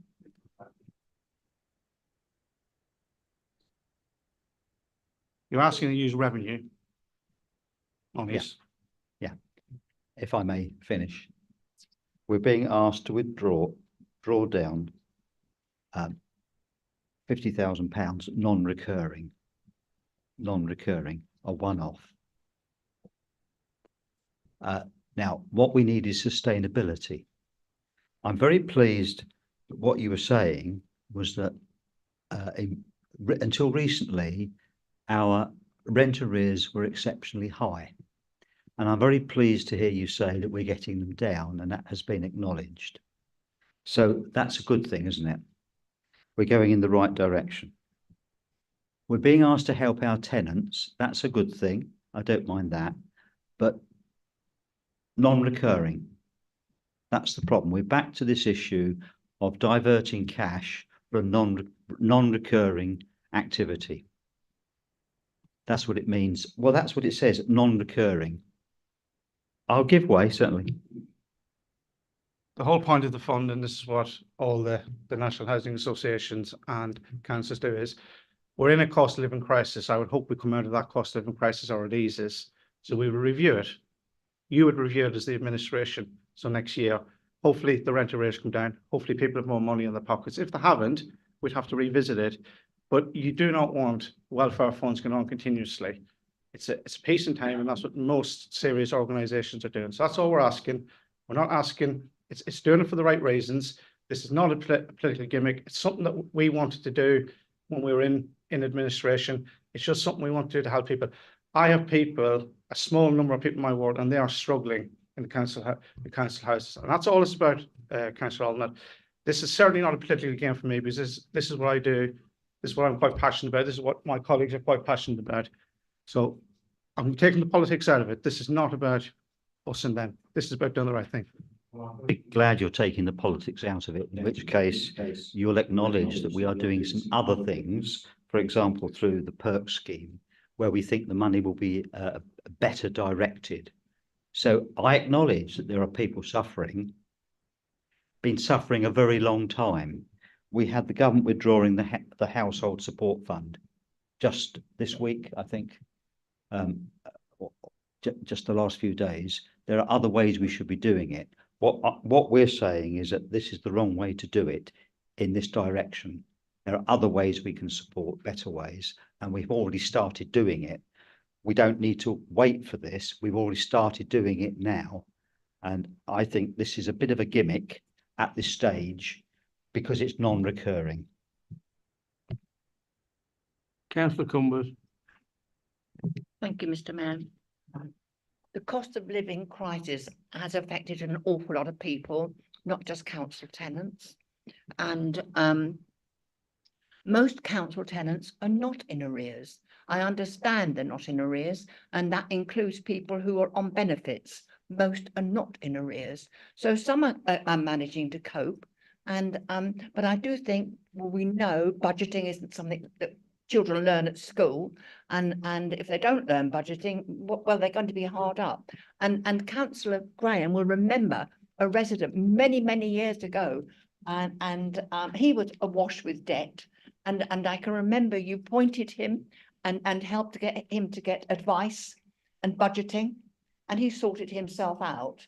And that's what I think we should be doing now, is making sure that there's help and advice for everybody about budgeting, you know, because well, we all have to budget, and if you don't budget, if you just spend, no, I'm not suggesting that these tenants all spend, but if some can manage it and some can't, well, those who can't manage need help, and that's about budgeting. Thank you. Any other members wish? Councillor Evans. Every now and then politics, I just draw in and believe what's going on here. We have a Conservative group who are trying to help the most vulnerable in our council houses. We have a Labour leader who says, no, they don't need it. This is as a one-off, they don't need it. We've been through, excuse me, we've been through the pandemic. We've got the, excuse me. Could, Mr. Mayor, could you please? Can you just wait until Councillor Evans has finished, please? Thank you. We've been through a crisis. We've been through inflation. Everybody knows, if they know anything, that crisis seems to be averting. Inflation's going down. We're now getting back to a situation where the government isn't drawing hugely on its reserves to actually keep things going. We went through pandemic, we went through the Ukraine war, and now we've had the cost of living crisis. All of those things are linked. This is a one-off to help people through this period. And I have to say, Councillor Cumbers, I cannot believe how condescending you are to say anybody who's been at the food bank, as I have, some of them are so badly off, they have to forget about their pride, bring their children and actually come there. And if you saw what I saw, if you went down there, you'd know that they need help, and they couldn't budget any better than they could already because the money isn't there because of what has happened over the last year or two. And I think this is a good plan. It's a one-off. Yes, it's a one-off. But I think this time next year, I'm very hopeful, thanks to this government, our residents will be better off. Thank you. Councillor on that you, no. Councillor Cox. Councillor Cox.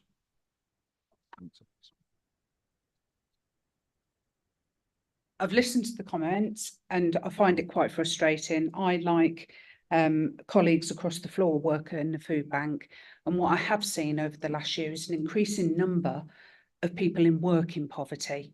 So I think the amendment that's proposed only addresses our social tenants, and what it fails to acknowledge is that the pressure that has been put on many lower income families that are working because of the economic decisions that were made at the tail end of last year.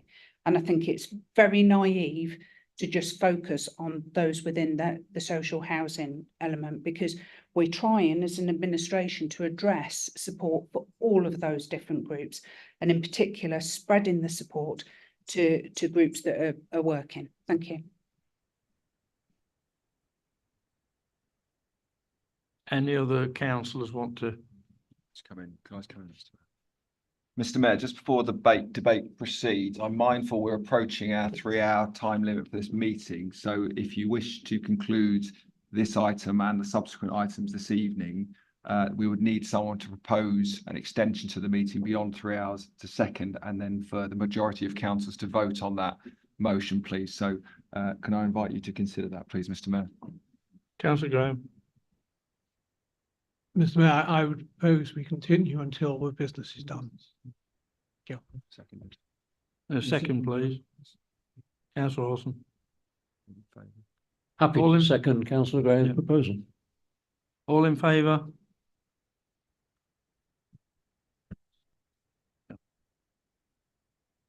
Just at this point then, does anybody want to have a short break?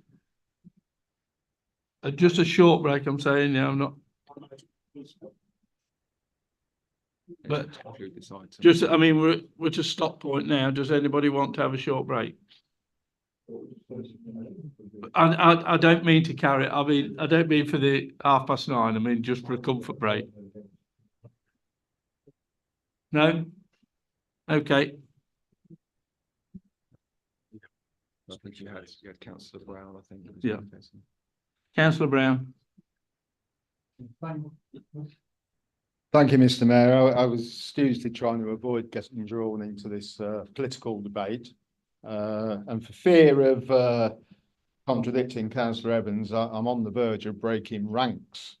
Because when I first read this amendment, I had a huge amount of sympathy with it. Councillor Brown is absolutely right. We have huge numbers, and forgive me, you may have a few in Frisbee and Edgerton. We've got a lot more people living in council houses who are really struggling. But when you drill down a little bit, I'm sorry, £50,000. I could spend that in a month in Edgerton. We have 2,000 council homes in Melbourne Borough. That's £25 per home. Now I know we're not talking about every tenant. But I think it smacks of a sticking plaster. It smacks of, as was said over some of the other issues raised tonight by the Conservative opposition, it smacks of tokenism. And it won't actually be enough to solve the problem, but it's enough to affect our financial position. And I think the position adopted by the Cabinet and its recommendations that it's made, to me, makes sense. We have to be financially prudent. We have to actually target what we have where it will be most effective, not start spending little pockets of money here and there and claim that they're solving the problem, which frankly, we're only touching the sides of. And when it comes to the core reason why we have people struggling, I'm sorry, and now I'll get political, to hear Conservative politicians trying to portray themselves as the people who are standing up for those who are suffering, when it's their government for the last 14 years that has largely contributed to the economic situation we face, sticks a little bit in my throat. So tonight is for politics. I understand it's for politics. It'll be about politics, about a couple of other items on this agenda. What we're trying to do as an administration here, and it isn't actually easy all the time to work with people who come from different perspectives on this council, but we've made a real effort to actually form a consensus about what is best for the people of Melton, and also what we as a council can realistically do. So I thank the Conservatives for their contribution tonight. I think they've very eloquently argued their case, but I think it's important as a council we stick to our plan to move forward sensibly, prudently, with a vision to actually achieve for the people of Melton what we were elected to do. Thank you, Mr. Mayor. Thank you. Any other members wish to make a comment, please? Councillor Higgins. Yeah, just a quick question about whether this vote goes through or falls or whatever. I did speak to Michelle Howard earlier because I know audit has come on this debate before. Hasn't come to the committee, and as I've said to Michelle earlier, I would like Councillor Mason isn't here as the vice chair, so I haven't spoken to him. But however the council decides tonight on this, I think it should be on the audit and standards working plan, and that we keep a scrutiny on it. The question I'm going to ask, wherever it goes to, is if there are hardship, is the discretion either through officers or the portfolio holder, that if there was something that was happening and going wrong for people, that it could, officers or the portfolio holder could intervene and assist. What I think everybody is saying here, quite rightly, we wouldn't want people to fall through any cracks of that. So whether there's a budget for it or whether that falls, there is the officer delegation, isn't there? And I'd just like to know what that balance is before I decide what to do. Thank you very much.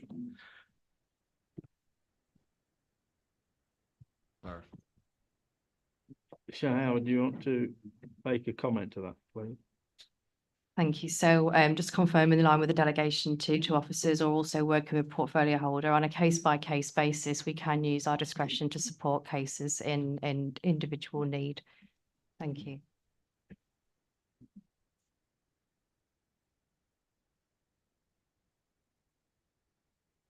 Any other members wish to make a comment? If not, I'll put this back to Councillor Graham, please. Thank you. We'll now proceed to a vote on the amendment, please.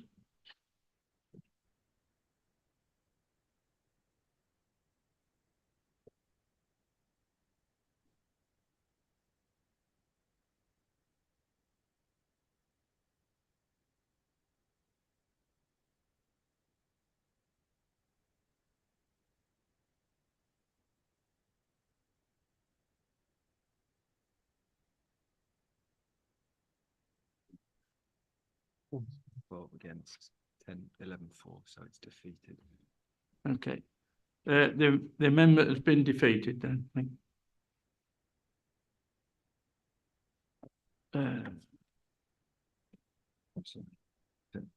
Yeah. We'll now return to the substantive motion, which has already been moved and seconded. I'll open this item to debate and invite members to raise their hand to indicate if they wish to speak.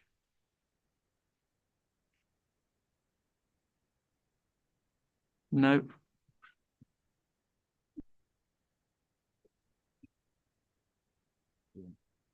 Councillor Cox wish to say anything else? Yeah. Does Councillor Cox wish to make any response? No, thank you, Mr. Mayor. I move the recommendations. If that's right, then we'll now proceed to a vote on the substantive motion.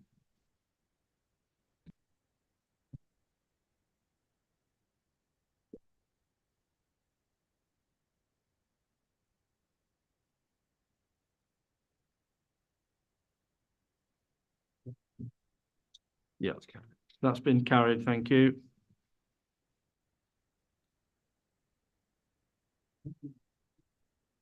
Mr. Mayor, can I ask that for a named and recorded vote on that item, please? On the named and recorded vote.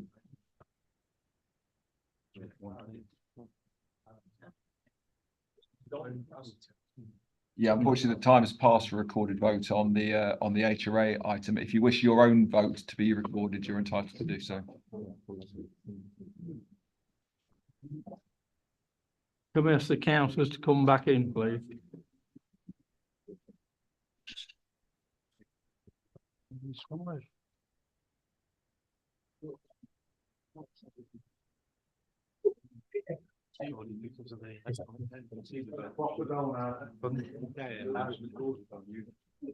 Oh, yeah. Do we want to? We're carrying on. Yeah. Yeah.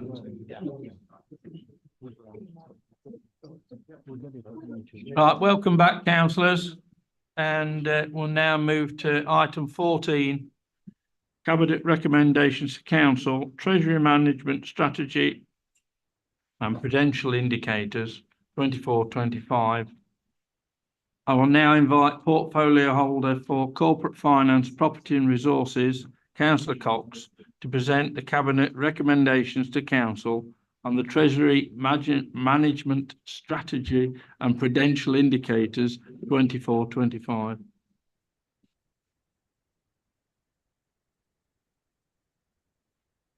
Thank you, Mr. Mayor. Only 2 to go for me.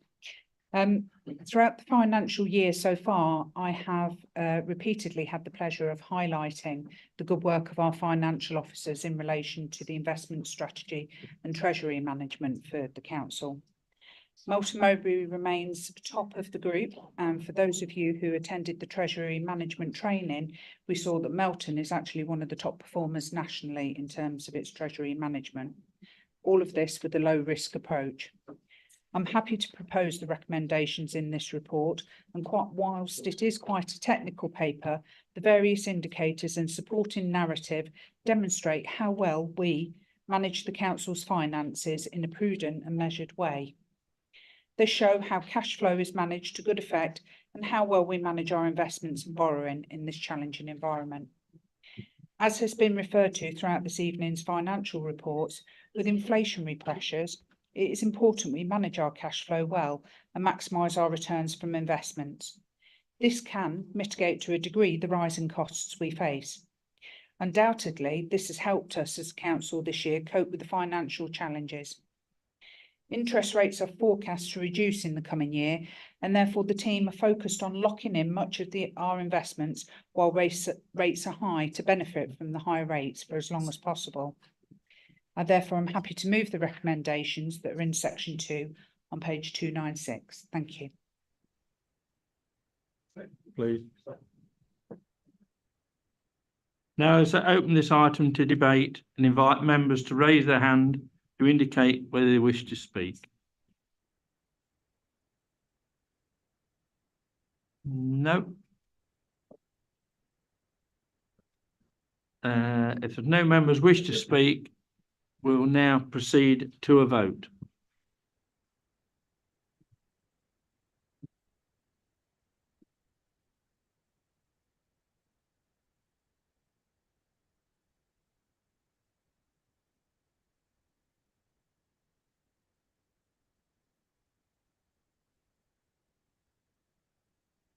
Yep. That's carried. That's been carried, thank you.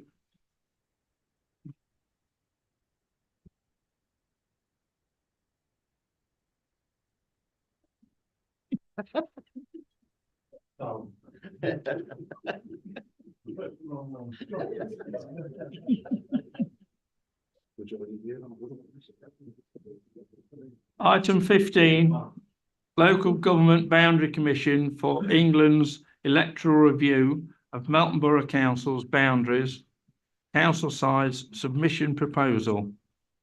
I'll now invite the Chief Executive to present the Local Government Boundary Commission for England's electoral review of Melton Borough's council boundaries, council size submission proposal, please. Thank you. Thank you, Mr. Mayor.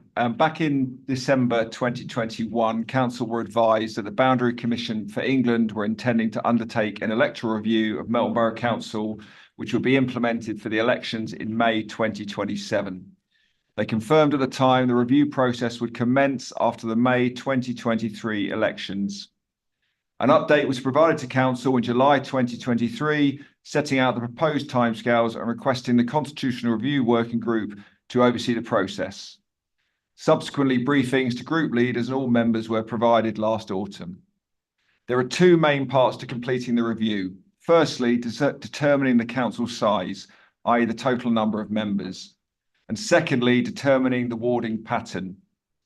The deadline for the council to submit its evidence on council size is the 8th of April 2024, and the report today seeks to formalise the council's position in this regard. Once received, the Boundary Commission will consider any submissions and confirm the outcome of the first stage. The recommendation before you are for the council size to remain unchanged with 28 members. The recommendation was developed following an assessment of the criteria set out in 5.2 of the report and a survey of members undertaken in December 2023, with both considered by the Constitutional Review Working Group on the 4th of January 2024, and the details of which are set out in Appendix A. In summary, the working group felt retaining the current number of members would best support the council's governance arrangements, democratic accountability and efficiency. Thank you, Mr. Mayor. Do I have a proposer, please? Councillor Clancy. Yes, thank you. Just keep this brief. So thank you very much, Chief Executive, for explaining the situation. And I'm very happy to propose this at 2.1 and 2.2. Thank you. Second, Councillor Allnutt. Now, this item to debate and invite members to raise their hand to indicate whether they wish to speak. Sorry. Thank you. Yeah, I can't find it at the moment because I've done it on my laptop, but tonight my laptop gave up on me. So I can't find it at the moment on the papers. But for the planning committee, it said that for all your reading and site visits and actually going to the committee meeting, it's only averaging on 4 hours. Well, from my experience, I mean, I do a lot more hours when I'm looking at the reading and everything, you know, and whatever. And I would say that the average would be 6 to 8 hours work on that, if not more, as a percentage, you know, of overall.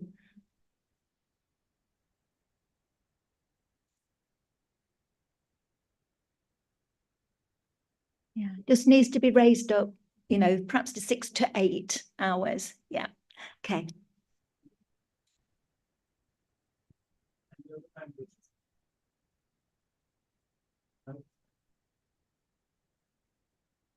Councillor Clancy to respond. Do you want Councillor Clancy, do you want to respond to that? What Councillor Gordon said. I just wanted to say, I think Edgerton should have 6 more members. Okay. Sorry. Oh, sorry. Councillor. Councillor Atherton. So I've found the bit that Marilyn was referring to. It's actually on page 366, and to quote it, 71% of the respondents, the councillors, stated that they spend more than 4 hours per application, Marilyn. So it's more than 4 hours. It's not just 4 hours, and it's per application.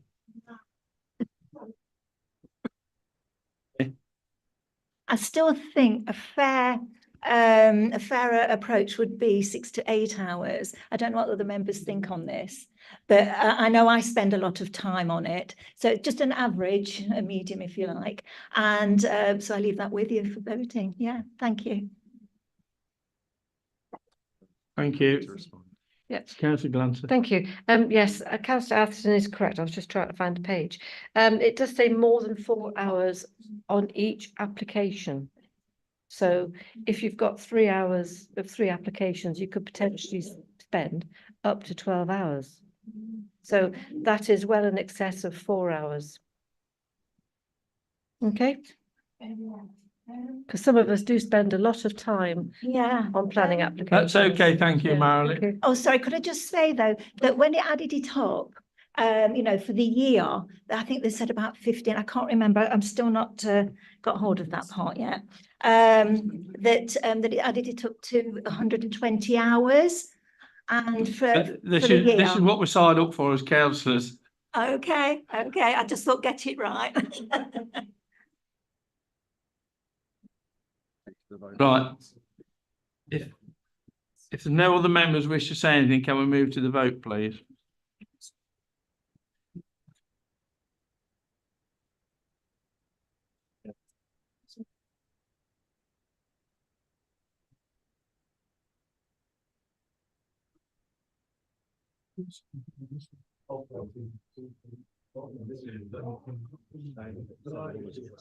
That's carried. Yeah. Thank you, that's been carried.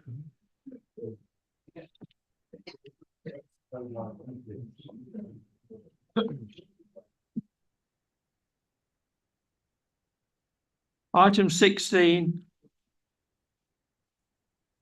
Approach to apply an annual uplift of members' allowances 23-24. I will now invite the monitoring officer to present the approach to applying the annual uplift of members' allowances 23-24. Thank you. Thank you, Mr. Mayor. Members will no doubt be aware that their allowances for performance of their duties are paid to them in accordance with a scheme which is made under a statutory framework. In summary, that legislation requires the council to prepare a scheme setting out the types of allowances to be paid to members. So it includes special allowances for those who have special duties. The legislation also requires that before making any scheme, the council has regard to a report that's made by an independent remuneration panel. The legislation allows the council to produce a scheme which has in it an index for further increases year on year. The index used in the council scheme is to follow the same process as the annual pay award, which is given to employees who are subject to the NJC conditions. The reason for that is because historically that's been based on a simple percentage. However, the last 2 years has had a different approach in that pay award, which includes a lump sum payment and most recently different percentages for different officers depending on where they are on the employee's pay scale. The current wording of the council scheme doesn't cater for that, and it doesn't anticipate a layered award of that type, which means that the automatic rise can't be applied to adjust allowances over the last 2 years. The report sets out various options for adjustment of allowances having regard to the structure of that NJC pay award. It's important to point out to members that the scheme is going to be reviewed later this year, and as part of that process, bearing in mind these recent formulas for annual pay awards, it's appropriate to ask the remuneration panel to consider a broader formula, which hopefully will be able to apply to a structured award of this type and avoid this difficulty arising again. In the meantime, of course, we have to consider what we can do under the current scheme.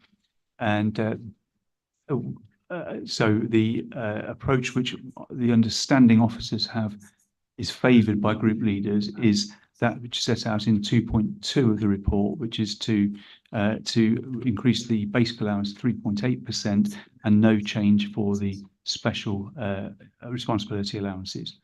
One thing I would just point out to members is that this is not for the purpose of legislation of disclosable pecuniary interest. The fact you receive this payment doesn't prevent you voting on it. The law says the council has to actually set this scheme, but of course it's having regard to the remuneration panel's views. Thank you, Mr. Mayor.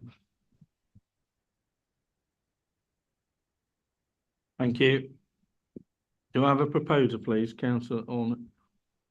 Propose and reserve my right. And a seconder, Councillor Glancy? Yes, happy to second. Thank you. And I'll reserve my right as well. Thank you. I'll now open this item to debate and invite members to raise their hand to indicate whether they wish to speak? Oh, No? you're very quiet, isn't Councillor Brown. Oh, Councillor Brown, sorry. it? Oh, yeah.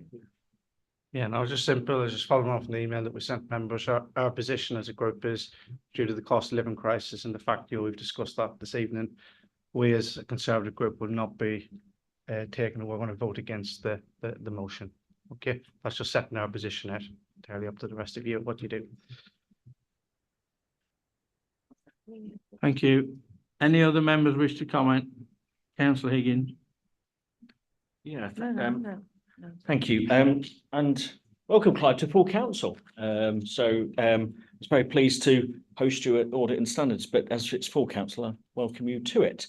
On allowance, we have a lot of new councillors here, and it's been on record of what Councillor Graham has said before, follow the independent remuneration panel, including what the former leader used to say.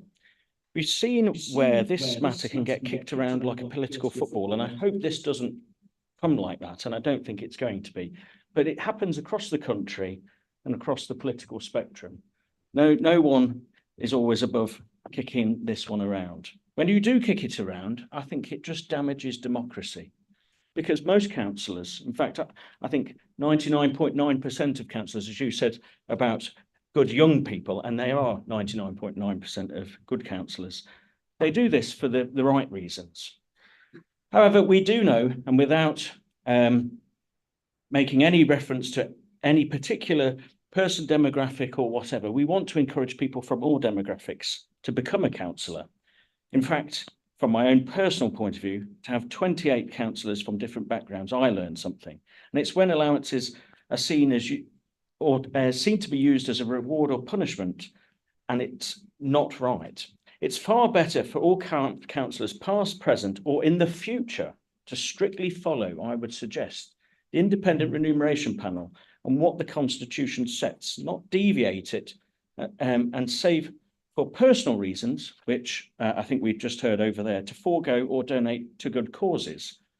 Last year, I was on record as well as other councillors to say we were on good causes. We were going to donate some of the uplift to good causes. I put them into my ward and some national charities.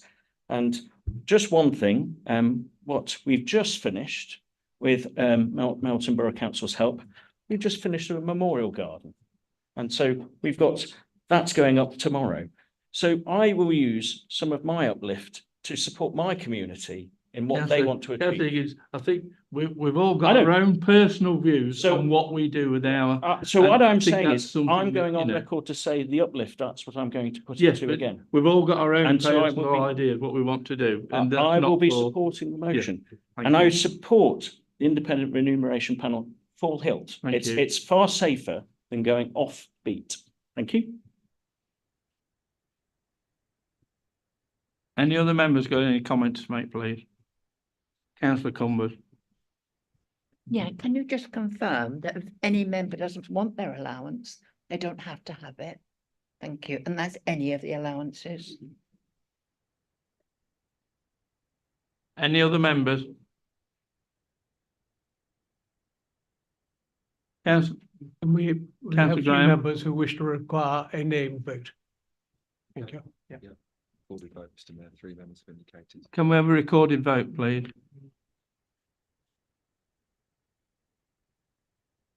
Councillor Olney. Yeah. Okay. The only argument I've heard tonight is that we shouldn't have this because of the cost of living crisis. Now, last time this occurred, I wasn't a councillor. There was a councillor, Rebecca Smith, who was pilloried on social media quite atrociously because she said she was accepting it because she was a person of humble means and she needed it. And the Helen, now Councillor Cliff, supported her because she was being pilloried. Now, the point that my friend Lee Higgins made is that obviously we want to enable anybody to be a councillor, however humble, whether they're unemployed or not employed. It's not a home for retired people like me to have a bit of fun in our old age and watch our political opponents cringe from time to time. That's fine. So the point of principle is that we should adhere to the regulations and then, as you have said, Mr. Mayor, make our own private dispositions according to our own conscience. Perhaps we'll set up a mayor's HRA fund and anybody who wants to chip into it can. So I think do away with the humbug, stick to the numbers on the basic. Quite happy to deal with the thing about responsibility allowance. That's a different kettle of fish. So let's just do that. Be honourable about it. Have some integrity. Have some consistency. Please. Thank you. We'll now proceed to the vote, please.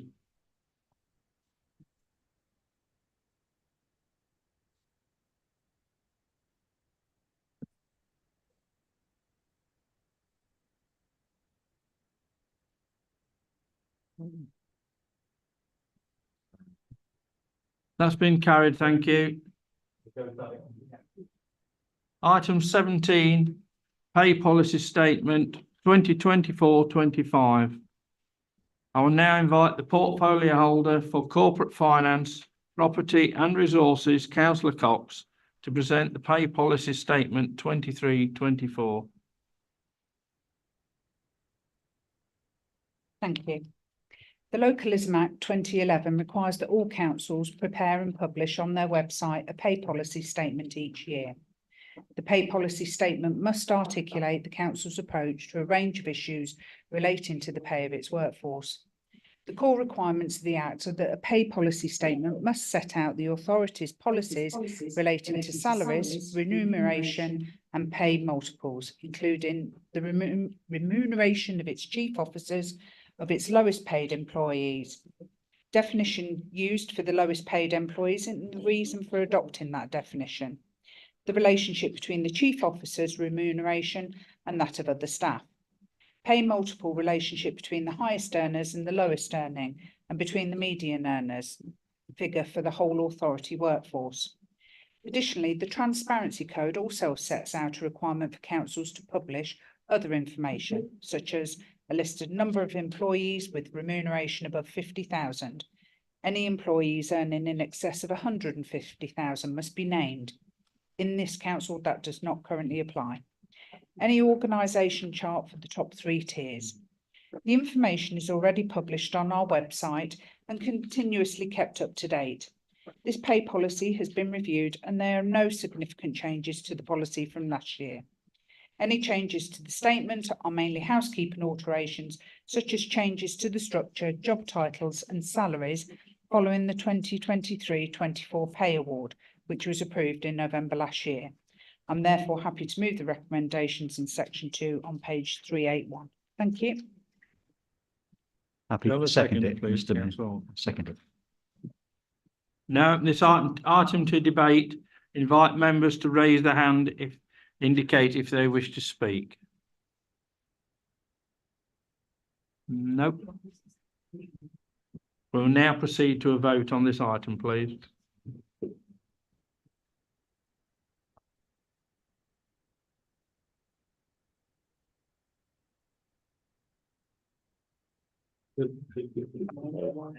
Reset. Okay. Reset. And then start.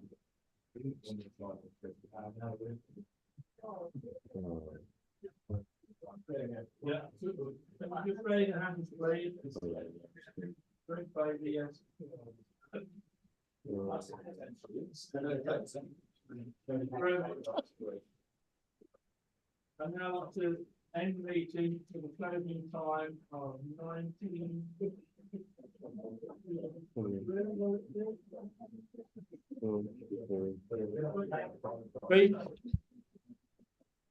Members, ladies and gentlemen, can I ask you please to be upstanding for the Mayor of the Borough of Melton, Councillor Alan Hewson. Thank you.